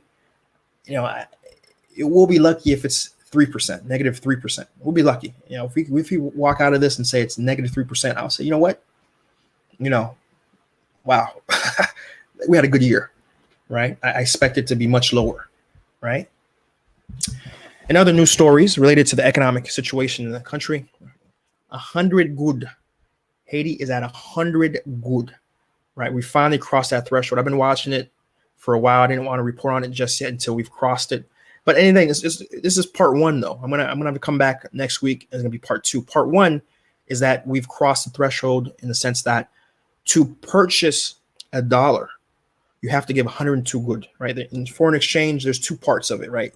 How much you need to buy another currency, and how much you get when you sell a currency, right? The big one that's important for a lot of people, for most people, the threshold that's usually reported was what you get when you sell $1, right? When you give $1, how much do you get back? Now, right now across the country, it's still about it's about 98. When you sell a dollar, you get about 98 good back, right? That's at different banks. But at one bank in particular, I didn't note which bank it was, but at one bank in particular, currently the exchange rate to purchase a dollar, you have to give 102 good to get a dollar back. So in an official sense, the exchange rate, by just a very rough generic definition, we're officially at 100 good. We're there. And next week we expect that it's gonna be the other side of the penny, which is what you get back will also be 100 good. And that is a devastating symbolic problem for the Haitian economy. It's very troubling because when I moved back to the country, this is 3 years ago. When I moved back to the country, the good was hovering at 69. A dollar, you give a dollar, you'll get back 69 good. That's where we were, right? And within 3 short years, we've seen in effect a 40% decrease in the value of the good versus the dollar.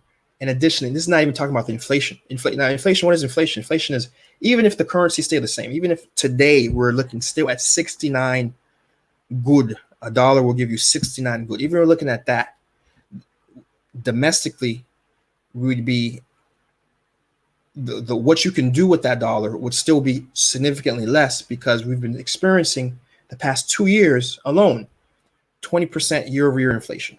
What does that mean? A can of rice, right? A can of potatoes, a bag of potatoes, whatever good, l'huile, pour faire manger, oil, cooking oil to make food.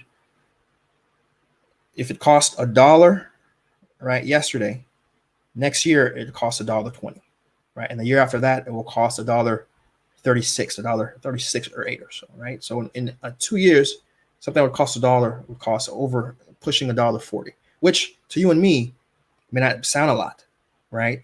Perhaps it should sound a lot for most folks because in this country we have 3 to 4% inflation. People aren't too happy about that, right? In a country where most folks make the average of about $2 a day, to have something cost 40 more cents over 2 years, and you're making the same amount of income. Wage growth has not improved in the country at all. In fact, more folks have lost their jobs if they've had jobs. More folks have had difficulty doing their daily mashun because of paid lock and being unable to get out in the streets and sell. And now we have COVID putting pressures on people to stay home. Things are bad from an economic perspective, right? Things are bad for the majority of Haitians right now. And so certainly, and worst of all, I'm waiting for the figures to come out exactly to report on this. But just understand that the Haitian diaspora, who have in the past been very important for supporting Haiti during times of crisis, for example, pay lock wasn't as bad for Haiti as people thought it would be because so much of the Haitian diaspora sent more money to their families, friends, associates, because they understood that, people can't get out, people couldn't work. And we saw an incredible increase of money, of remittances coming from America, from Chile, from Canada, from Dominican Republic, to help support their families. Now, that can't happen because I just told you at the top of the hour, we have 140,000 Dominicans, Haitians living in the Dominican Republic who are out of work. Out of the 22 million people who applied for unemployment, or 25 million people who have applied for unemployment in America, you can bet the house that the vast majority of these people are, a lot of these people are disproportionately Haitian, right? And if the Haitian makes up a regional population of, say, 5%, I can guarantee you that the amount of folks who filed for unemployment for that same area is probably in the 30-40%, right? Meaning that a lot of the money that used to come from the developed world to support Haitians in Haiti, we're looking at a crisis, an unimaginable crisis. I just talked about how hotels and tourism has tanked, right? And now we talked about we've hit the 100 good mark in Haiti. And now I'm telling you that The one lifeline Haiti has had forever has been the diaspora and the remittances we sent. And Haitians can't send money to Haiti because they don't have a job.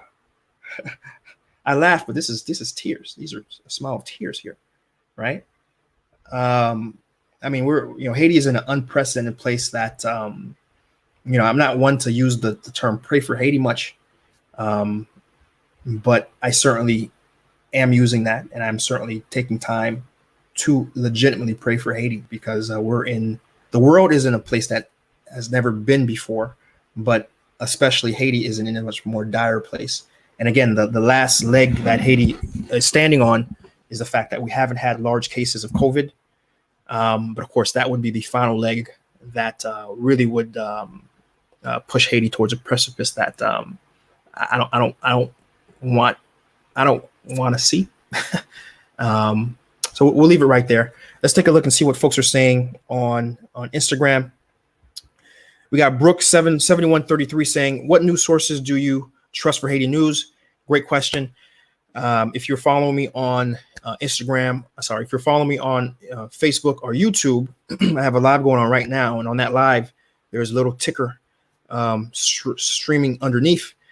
HaitiBizNews.com. HaitiBizNews.com.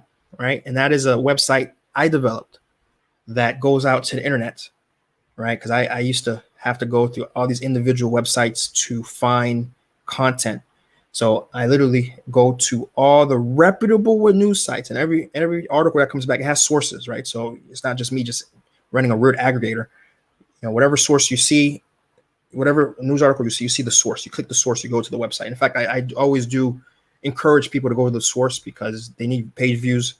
They need the dollars that come from when you go to their page view and the advertising. So I do, and I actively encourage a lot of these places. I automatically have, hey, go to the website, support these guys, right? But still, I wanted a place for folks to have a one-stop shop for information, good information that comes from reputable sources, so they can stay informed. Because that's the big thing about Haiti is there's so much ignorance and news that doesn't help the narrative that we need, which is it's a country like any other country.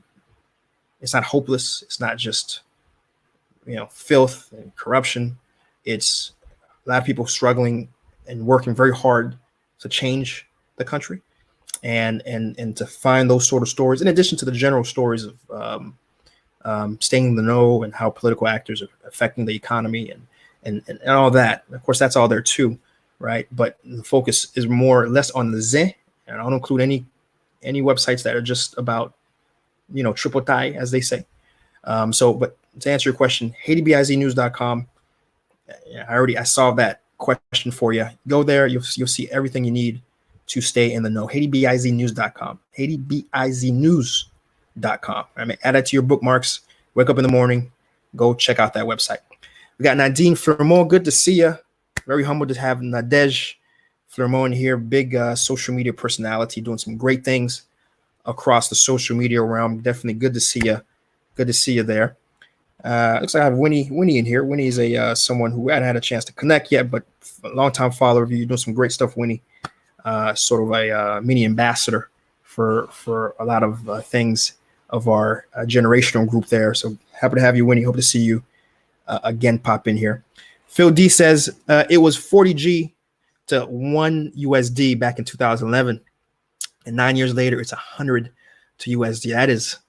That is incredible, right? That is incredible, right? I agree. It's and once upon a time it used to be 5 good for $1, right? So there's not much I can say minus my little laugh of sadness there. Honestly, it really is a laugh of sadness. Let's see. We have FC. Good to see you, FC. I hope to see you again. We got Tamara Jimenez. Good to see you again, Tamara. Happy to have you back in here. Jude says, what is the government doing to assist the people, and how do they come out of it as a more improved nation? So I did talk about that in the news story. At the very top of the hour, I talked about the government response, what the government's doing. But to quickly wrap it up, MSPP is spending a lot of money to help fortify the response and help fortify hospitals and actors. Prime Minister Juth has provided bonuses to police officers. FAS reported in past weeks, FAS has been going around giving food kits to different in-need communities. They've been running community food stores across the country where folks can buy very hot and hearty meals for 10 good across the country. The Jovenel administration has also been pushing for the mobilization of textile factories to produce masks for the population. They've been they've been putting across the city, they've been actually putting buckets of water and soap all across the country, and especially all across the metro area of Port-au-Prince for sure, as well. So there's been, again, a lot of different things going on that I've reported throughout the helping with sourcing, for example. A lot of these companies, for example, that are to produce hand sanitizer, they need help with the Haitian government to help source a lot of the basic materials. The Haitian government has been a part of that. Haitian government has also been providing wage relief to a lot of the textile workers who have been unemployed because of their rules and regulations requiring those to have been closed for at least up until recently. So there's been a lot of stuff that the Haitian government's been doing. And so, Jude, at the first time I'm really seeing you here, Jude, but I've been doing, this is a daily news show every Sunday, 11 a.m. And this is week 5 of COVID. And so we've had the past 5 episodes have been 90% of what we talked about has been COVID. And at the very top of the stream, we talk about what the government's doing before I transition to, what I care about, which is the private sector. And so do feel free and watch. You're welcome to rewatch a lot of what we've produced, and then you can get caught up with a lot of the things that the government has been doing during this time, right? So thanks for that. Wellington Joseph, good to see you, brother. Good to see you. Another personality in the sphere of social media doing some great stuff. Wellington, feel free and drop your Facebook or YouTube page. You're doing some great stuff out there in the Creole language, helping talk about business and entrepreneurship. So do feel free, brother, and drop your social media handle. Love to get some folks to follow you. You're doing some great work, right? So let's see, what else do we have here? And so to 2 final news stories, I'm gonna just kind of boom, get right over because we're pushing 2 hours here. Has been education. First off, students in grade 1, 2, and 3, they will automatically be promoted, right? And it's the way it works in Haiti. For those who may not be familiar or went to school in Haiti, every single year you have to take a national exam, and that national exam evaluates your competencies, that what you should have learned during the year. And if you don't pass it, you stay back. You have to redo school. You have to redo that class, right? And this is something that the Minister of Education, they said that this is something that this is on the planning to be done even before COVID, because Haiti has an incredibly high dropout rate. And we're talking about those who start, and most of the dropouts happen during the first few years, by the way, but those who start primary school, talking about the first grade, right, or kindergarten, and it's kindergarten first. Let's just say first grade. The French, Haiti runs a French system, which is a little. Even me, I'm kind of a little lucid on the process, but let's say first grade, first year, right? First year of l'école fondamentale, right? They pass from the first year through the last year of secondary, right? Which is in effect kind of high school, but not really, because technically the way Haitian school systems work, the French system, you technically graduate with an associate's degree, what we would call an associate's degree in America. You technically graduate with an associate's degree when you graduate high school in Haiti, but just bear with me. So those from that first year to that last year, the dropout rate hovers currently, this is today, 70%, 60 to 70% of all students. It's already a very low number, by the way. It's already the amount of schools children who go to school out of the population that can, for example, that past few recent years has only been 60%, right? So of that 60% of students of children in Haiti who start school, only about 60 to 70% of those of that population actually ends up completing it, right?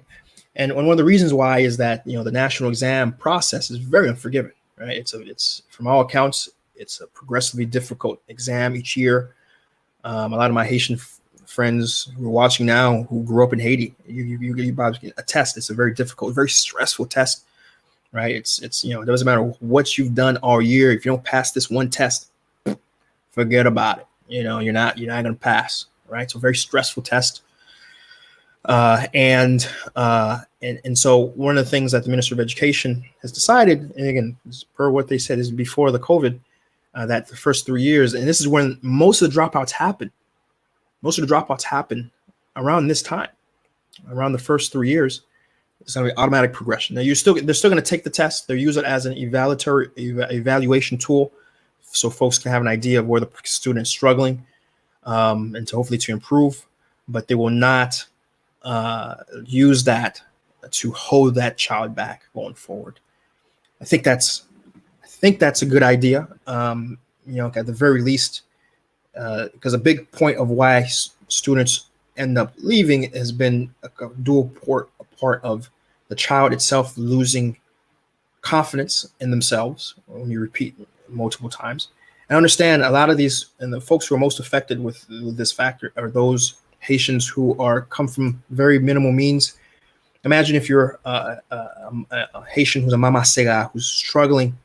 Remember, most schools in Haiti, 80%, 90% of schools in Haiti are private, meaning this you have to pay. Right, Haiti doesn't really have a public school sector, right? And you're paying, right? You're struggling. You're in the streets every day, selling whatever you can sell, you know, fruits, whatever. Most, you know, the general amount of money that goes towards schooling is about 30% of someone's income goes to schooling. And now your child has now been held back 2 years. 2 years, your child's been held back.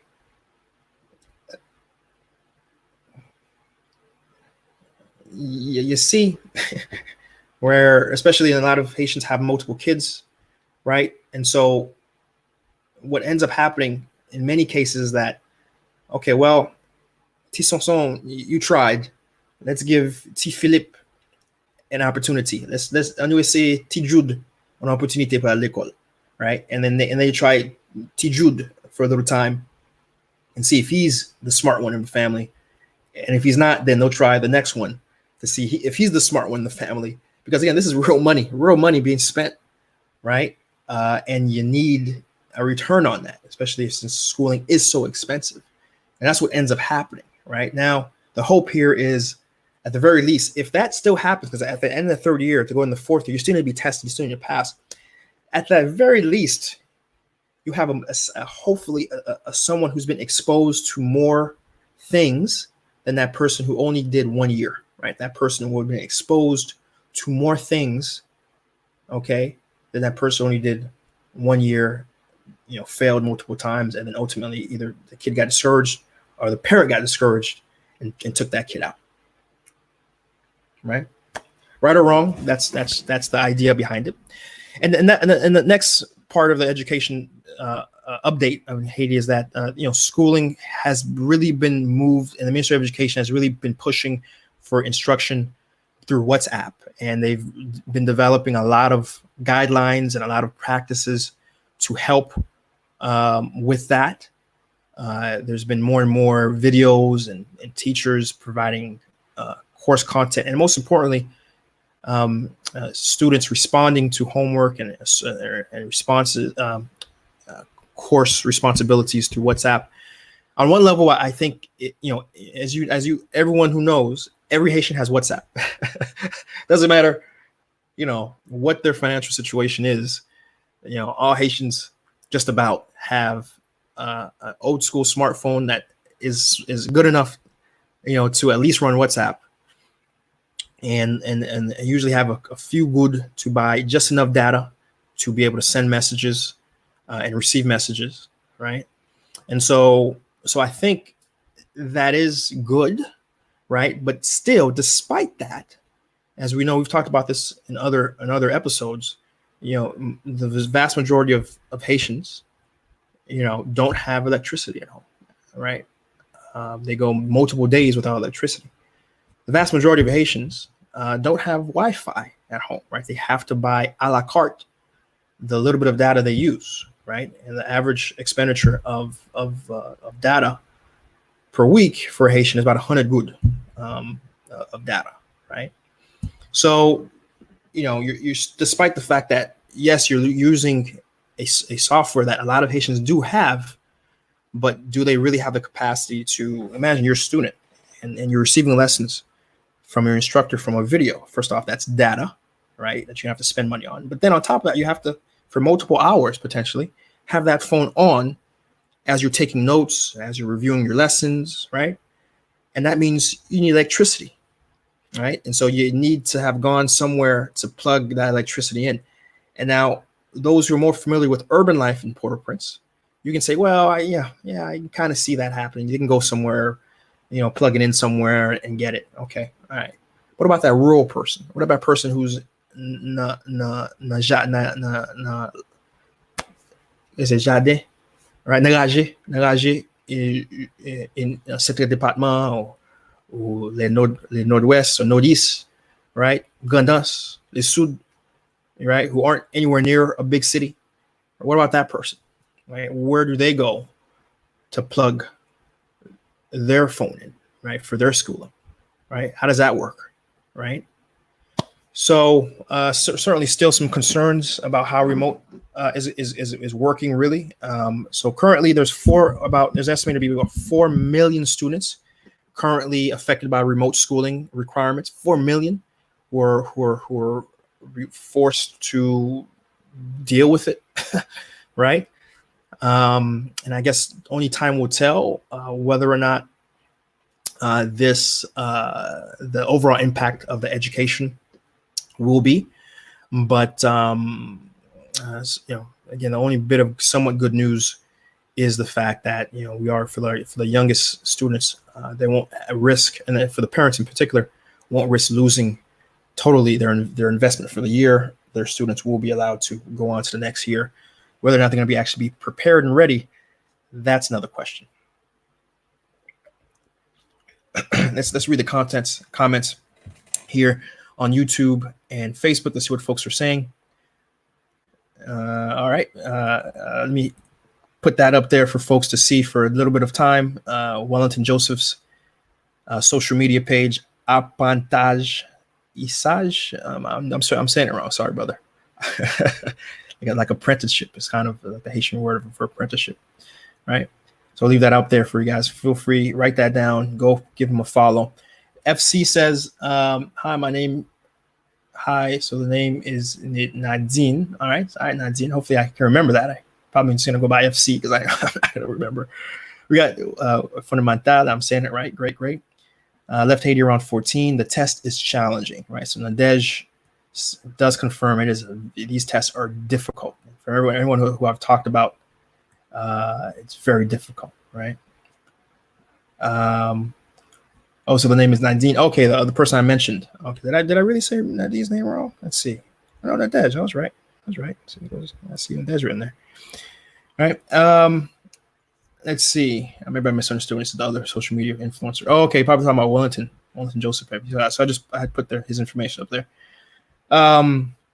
Wellington follows up, says kindergarten 3 years, primary 6 years, secondary, high school 7 years. Exactly. All right. Good stuff.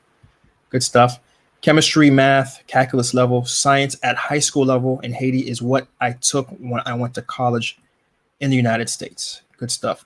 Thanks for the background there, Wellington.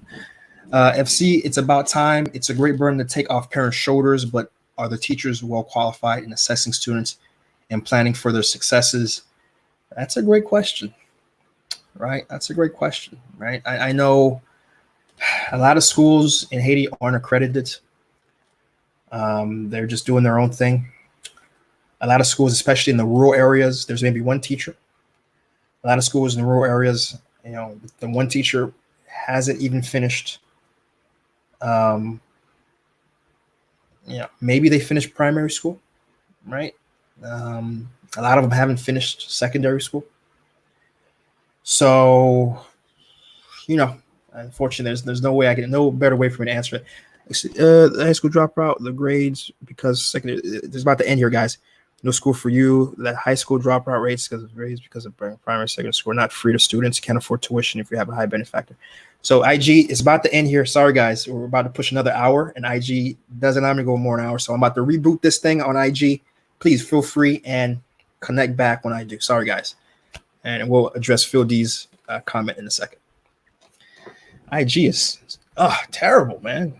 Every hour it disconnects you. I got to do some research on that and see if there's a way for me to apply for longer streams. Terrible. Oh, absolutely terrible. Goodness. Terrible.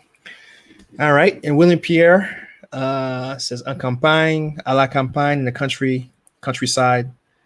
That's French. I ain't talking. Adeo. Okay. That's how we say it. Haiti nous dit yo. Nous parlons adeo. À la campagne. Ça veut dire là, ma chérie, ça veut dire là. À la campagne. Yo dit Provence. C'est ça, yo dit aussi Provence. Si you dit Provence, you dit aldeo. Nous parlons andeo. I've never met somebody who says I got like campagne. I'm giving you a hard time with Ling, but I'm serious. I'll let some more folks pile into the live before I respond to Phil D there. But yeah, let me just respond. So, Phil D made a great important comment here saying a big part of why people drop out is a tuition, right? When you have an education system that 80 to 90% of people, you have to pay. It's a pay to play, right? System in Haiti. We can understand why the dropout rate can be so high, because even in cases where you have a very smart student who is passing the first, second, third year, no problem, you have a parent who, in a country like Haiti where money is difficult to find, difficult to get, it's hard. That is a big part driving the dropout rate. You don't have free education in Haiti. You have to pay. So great point, Phil D, and that is certainly true. The last bit of news story has to do with the Royal Chapel in Milo. The full name is the Immaculate Chapel of Conception in Milo. I think the name's actually a little bit longer, but it was unfortunately burned down. It was unfortunately. No one still knows. I want to be clear. A lot of folks want to jump in and say, "Oh no, this it was a political act." A lot of folks are saying that it was maliciously done, but we don't know. All we know is that on the night of August 12th, a fire broke out. The roof of the chapel was wood. So it didn't stand a chance, a little bit of, wood and fire don't mix. The chapel was built for King Henry back and finished in 1813. It's a chapel that's been around over 200 years. It was a UNESCO World Heritage Site, right? UNESCO World Heritage Site. It was recognized as one of, a very important historical site. In fact, I had a chance to visit, actually, during my visit to Cap Haitien. If you guys want to check out that episode, it is on YouTube, Seejeanty. One of my first episodes when I rebooted my efforts in Haiti, that's from a social media perspective. That was the first episode I did. I did go there. I don't know how much camera time I gave the chapel. In fact, I don't think I gave too much camera time to the chapel, which I regret. But I certainly was enamored with seeing it, and I did go up and walk. And there was that church service. Actually, it was being used, by the way. It wasn't just like a historical site. Like it's something that's being used. There was church service being done even when there was a wedding. Actually, I think it was a wedding that was happening. So it was actually being used. It wasn't just like, it wasn't just like scenic, right? It was actually, in production. Right. And it's very devastating to know that it's been burnt. And I'll be honest with you. It's not that it's burnt that is what affects me. Right. It's that I know Haiti. I know the Haitian government. I know how apathetic they are to doing what they need to be doing. I mean, for God's sakes, people, come on. The National Palace still has not been built. Hello, the White House, right? I know a lot of people will say, "Oh, we don't need the White House." There's a lot more important things that the government money needs to go to. Yeah, I get it, but understand something.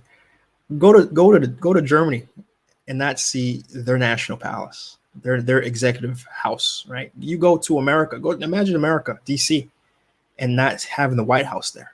It is an important symbolic building for that is recognizes that you are a sovereign country. You need your executive building. You need it, right? All else equal, it shouldn't be an if or then statement, right? It should, or if and or statement. It shouldn't be or a national palace or feeding and helping build your economy. It should be both. You need the national palace, and you need to be focused on feeding hungry Haitians and feeding people who are in economic distress. It should be both. And the fact that 10 years after the earthquake, we still don't have a national palace, right? I don't have much hope for the Royal Chapel being rebuilt anytime soon. The next biggest religious building that exists in Haiti is the Notre Dame Palace Church, the Notre Dame Church in Port-au-Prince. And that church is still in ruins. To this day, you can drive by and you still see it in absolute ruins. It was one of our most important churches in the country, and it's still in ruins, still unbuilt. Remember when France had its Notre Dame Cathedral burnt in a massive fire? Within days, millions of dollars, dare I say billions, but millions of dollars were automatically allocated, donated, and work immediately started being done to rehabilitate, and re-put on their feet. And it's such an important, critical part of France's history was immediately, no hesitation. We got to get it done, guys. We have to have our Notre Dame. That's something that's so part of critical to our identity. Remaining destroyed immediately. And I think even, I don't know if there's any French people here watching, but I hope y'all can tell me, is it finished? Right? Did it complete? Did it get fully restored? Y'all let me know. But I believe it should be by now. The amount of money and political will and government that was put behind, just to show you the 180 behind, developed countries who get who they are and get the importance of their historical heritage in Haiti, right? So I'm not at all. That's what hurts the most. What hurts the most is that, it's 2020, and I know for a fact that it'll be 5 years. I'll go visit Milo. I'll go visit Palais Sans Souci.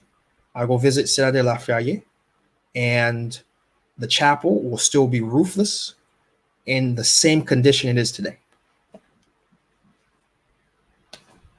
And that's absolutely sad, right? I've had some folks who reached out to me and said, "Chris, you need to leverage your social media and who you know to kind of get at it." And I'll be totally frank with you. I'm working on, everyone, again, remember what did I say? Haiti's a big elephant, multiple hands doing multiple different things to help get this elephant moving, right? And so my response is very corporate. I'm working on projects that I feel are absolutely necessary from an economic perspective to help drive change, help drive employment, help drive the economic progression of the country, and ultimately a much more sovereign state that can, at the very least, pay its way and feed its own people, right? And through jobs and job growth. That's my niche that I'm trying to grow and get more people involved and help push, right? That's where I'm at. D'abord, mame munoka, okay? All right, so let me say that in fact, I'm saying Miagwan, okay? Now, if the church in Miagwan, we do have a very nice church and chapel out there in Miagwan, by the way. if that burnt down, I might be a little more proactive to at least getting the word out and galvanizing people. But I know a lot of people from Cap Haitien, a lot of big social media people who are from Cap Haitien, not just from, but they actively promote OCAP, right? OCAP is theirs. That's like, it's not even about Haiti. It's about OCAP, right? And I'm not going to name names. I'm not here to start Facebook drama, right? But you know who I'm talking about, right? Those who really follow Haitian social media, you guys know who I'm talking about. I haven't seen anything from them, right? Those are the folks who I would, because and a lot of these folks are more on the touristic side of things too. I'm more of the generic economic side of pushing, advocating for Haiti. The folks I'm talking about, they're on the touristic side of things. Their niche, their focus is tourism. So it's a perfect plug-in into their brand, their mission to potentially help put together a response to getting such an important building rebuilt, right? And I'm looking for leadership from our OCOP social media influencers to put something together that I can go behind. It's the moment I can see whoever can push that. Just like you guys remember when Bunge was affected, when Bunge was burnt down. I was here every single week, saying, here's the GoFundMe. We have to do this. Bunge is an important part of the ecosystem of entrepreneurship for young native Haitians for opportunity. And we have to do this. It's the right thing. And I was every week pounding the pavement. And I was so happy that so many of you guys did donate. So many of you guys did provide resources to the Bunge rebuildment. And today, as we speak today, Bunge is rebuilt. And you saw the recent episode I did. Bunge is fully in fact. So thank you guys who donated. Thank you guys who acted. Whatever you guys gave, it was $5, it was $20. I had folks who gave $100. I recognize you guys. I looked at who was donating. I saw a couple names that I usually see here in the chats, and they donate. So you guys, thank you for that, right? So I'm looking forward to seeing one of these influencers step up to the plate, and then I can help back them. But it won't be me. It won't be me who's going to be leading the charge. But still, it's still very sad that, again, at the end of the day, the person leading the charge, the group, the entity that's in the best position to lead the charge, to get the most return on every dollar to lead the charge is the Haitian government. And we know that's not going to happen. And we know if we leave it up to the Haitian government, it will be 10 years, it will be 20 years, and that Royal Chapel will be exactly where it is today. Okay. So let's take a look and see. That was our last news story. Let's take a look and see what the chats are in. Phil D follows up tuition issues. Yeah, I did address that. Yep. I did talk about that. Thanks. The walls are still standing, but the roof is gone. Interior furniture gone. Absolutely. Yep. So in the case of Notre Dame in Paris, a lot of the effort was funded by private donors. Yep. That is true. That is true. A lot of private donors decided to provide, right? But which is good, but still, even if that wasn't the case, enough pressure would have been put from the public that the government would have had to have, themselves pony up the money, right? It just so happens that a lot of folks didn't want to wait for that political wrangling. They just said, okay, we're going to donate, and so work can immediately start. But we all know the French government was not going to allow that to sit, right? And their people wasn't going to allow that to just sit without something happening, which we're not going to see in the case of Haiti, because Haitian government has never done that, and that is very, very sobering and very discouraging, right? And why, again, it's so important that everyone who's watching, you understand that no change will happen coming from the Haitian government, right? I'm sorry, if we are waiting for the Haitian government to get its act together, Haiti will be where it's at today for the next 1,000 years, right? The change of Haiti is not going to come from the Haitian government. In fact, the Haitian government has continually been the biggest obstacle to Haiti's growth and Haiti's progress, and one of the biggest sources of the misery of the Haitian people. And so that's why it's on us from the diaspora to impose our will, impose our activity to Haiti, because it's on us. Period. It's not going to be the IMF, the USAID, the U.S. government has shown. At the top of the hour, I just told you how Trump has blocked PPE from leaving its country to the Caribbean. These other countries have their priorities, which is their people first, right? And so if it's not us, right, whatever your qualms are, whatever, Haiti is, it's tough to do business. I have a segment on YouTube, Seejeanty, focused on overcoming the difficulties. Go watch it, right? When you go to Haiti, it's not devoid of businesses, right? There's businesses operating. Ask yourself, how are these businesses can operate? But yet I'm hearing that Haiti is a wasteland and a danger zone, right? But yet there's businesses operating. How are they doing it? Ask yourself that, right? And when you ask those questions, you'll find the right answers and you'll find the way to move forward, right?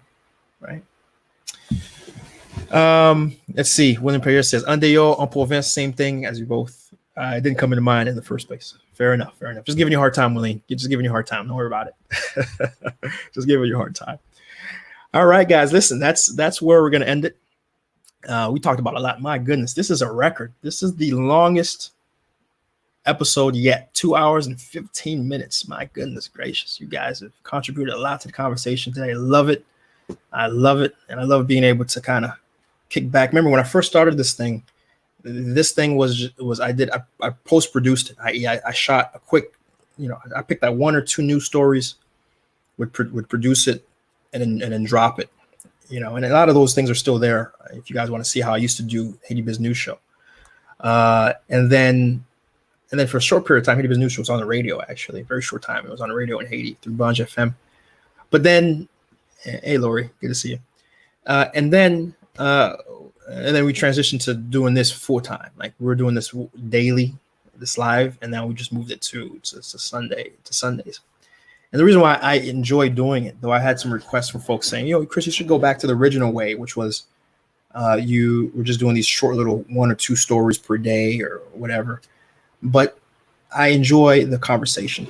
I enjoy the back and forth, right? I enjoy having co-hosts. And everyone who watches, everyone who shares, everyone who comes on and asks a question, provides a perspective, you guys are adding tremendously to the value of the show. And I thank you. I thank you so much. Those who consistently come back, every week I see the same names who come back every week. Thank you. I appreciate it. I don't get paid for this. It's just something I feel someone needs to do. Someone who's an English speaker who understands Haiti and Haitian culture needs to come on and speak and provide information from an economic perspective, from a perspective of action. And though a lot of my other biggest complaint I get is, "Pou sa va fè nan Creole? C'est pas qu'il m'baga parler." On nous dit ça clair. M'ga parler très bien. Même dans petit accent, excusez-moi. On moun qui grandit là-bas, toujours gars accent. Mais faut comprendre, faut dire vérité. Moun qui dit ça yo. Ou pas que gens sur Napoléon. Qui a chaque jour, même qui a jour même il fait même 2 ou 3 parties, il y a 2 ou 3 live stream à bonne information, tactique, stratégie. Ou fait que nous baguin et professeur Fonado estime chaque jour là li sous réseau a ba information pour haïtien qui fait créole. Ou parler que nous baguin Guiwewe capable information, logique, stratégie chaque jour. Qu'est-ce qui manqué à quand même? Ou fait de go baguin estimé Edzer, on dit Edzer. Fait de go baguin Edzer qui a chaque jour sur et Caraïbe télévision qui a bail information créole. Ou fait de go baguin Chipotle la caille, de go baguin Metropole TV. Ou fait de go baguin l'autre côté ou ka recevoir ba on na créole. Ou fait de go baguin ça yo. Ou on ti malé to comme a fait ti émission en anglais. Pour l'autre monde haïtien qui parle anglais, parce qu'on est haïtien tout côté, à fois bonne pression. Ou a dit me fait le créole, ou haïtien vrai, fait le créole. Ah, nous méchants. Parce que nous avons l'autre monde qui est intéressé dans Haïti, qui veut faire activité Haïti, qui veut rester dans connaissance de Haïti. Yo veut ça, yo chercher ça. Yo va gagner. Bon petit espace ça pour kebe émission en anglais. Bon petit espace ça pour dire l'autre monde qui gagne plus bonne compréhension dans anglais pour yo rester dans bonne information tout. OK, c'est pas que m'pa parler. OK, mais c'est qu'il y a une nécessité pour ba information sur réseau yo dans anglais pour tout haïtien et monde qui parle haïtien. Ouais, bon ça. Merci. Thank you. Right. And I had to give it to my Haitian speakers. I haven't got that in a while, actually, to be quite honest. I haven't gotten in a while that feedback, but you know, that's something I have to tell folks from time to time. We gotta have a space for folks who want to know what's going on in Haiti, and English is their primary language of getting that information, right? As always, we have YouTube Seejeanty. Those who aren't following, go to YouTube, Seejeanty, Seejeanty, and so much. We have so much content on there. I mean, if you guys haven't seen those videos yet, man, I put a lot of hard work on those videos to put together, show you different aspects from tourism to economic actors, and these guys are, 95% of everybody who I've highlighted who are doing business in Haiti, they're still doing business in Haiti, right? They're still active. Still places you can go.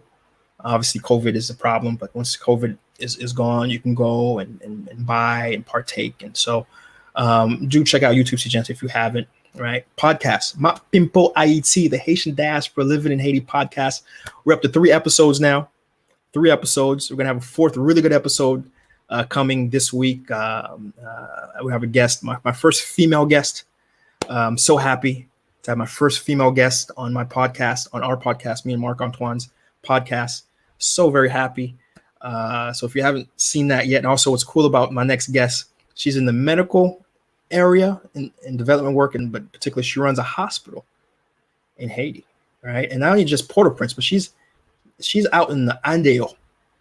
William Pierre, à la campagne, as my friend William, can give you a hard time, William, for a while, has told me, out in the Atibonite, okay, running a hospital, affecting the lives of over 350,000 Haitians is the footprint of this hospital, one of the top hospitals in the Atibonite area. And she's going to be on the next episode of the podcast, giving her perspective.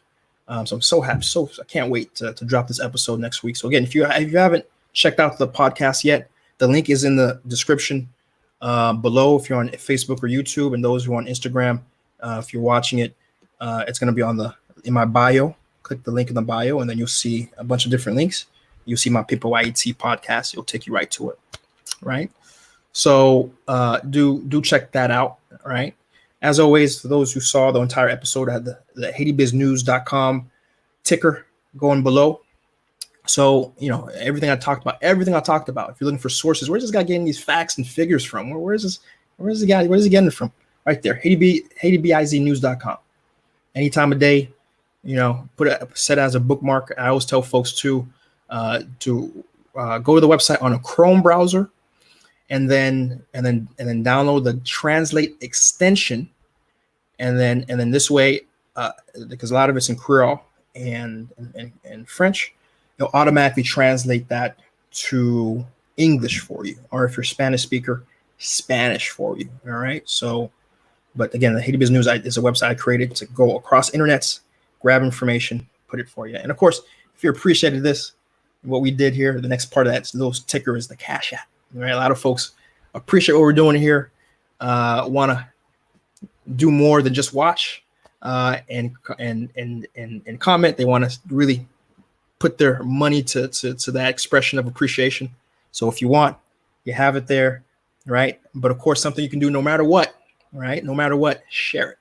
I think we had an incredible conversation today. 2.5 hours. We're pushing 2.5 hours. So 2.5 hours of just incredible conversation, incredible news being shared, incredible perspective. You guys providing your perspectives, right? Me answering those questions and answers and giving what I'm seeing on the ground, have seen on the ground. So at the very least, share it. Share this on your Facebook. Share this on your directly on WhatsApp. Right, share this episode so we can get the return on information that can really impact and change the country. All right, And so yeah, I think that's it. That's it, guys. Listen, thanks so much, guys. We'll be back next Sunday at 11 a.m. God willing. God willing. You know, God is always the deciding factor of any plans we do, right? COVID is showing us that, right? But God willing, we'll be back next Sunday, 11 a.m. And see, guys, until we're back at it again, we'll be back at it again. Peace.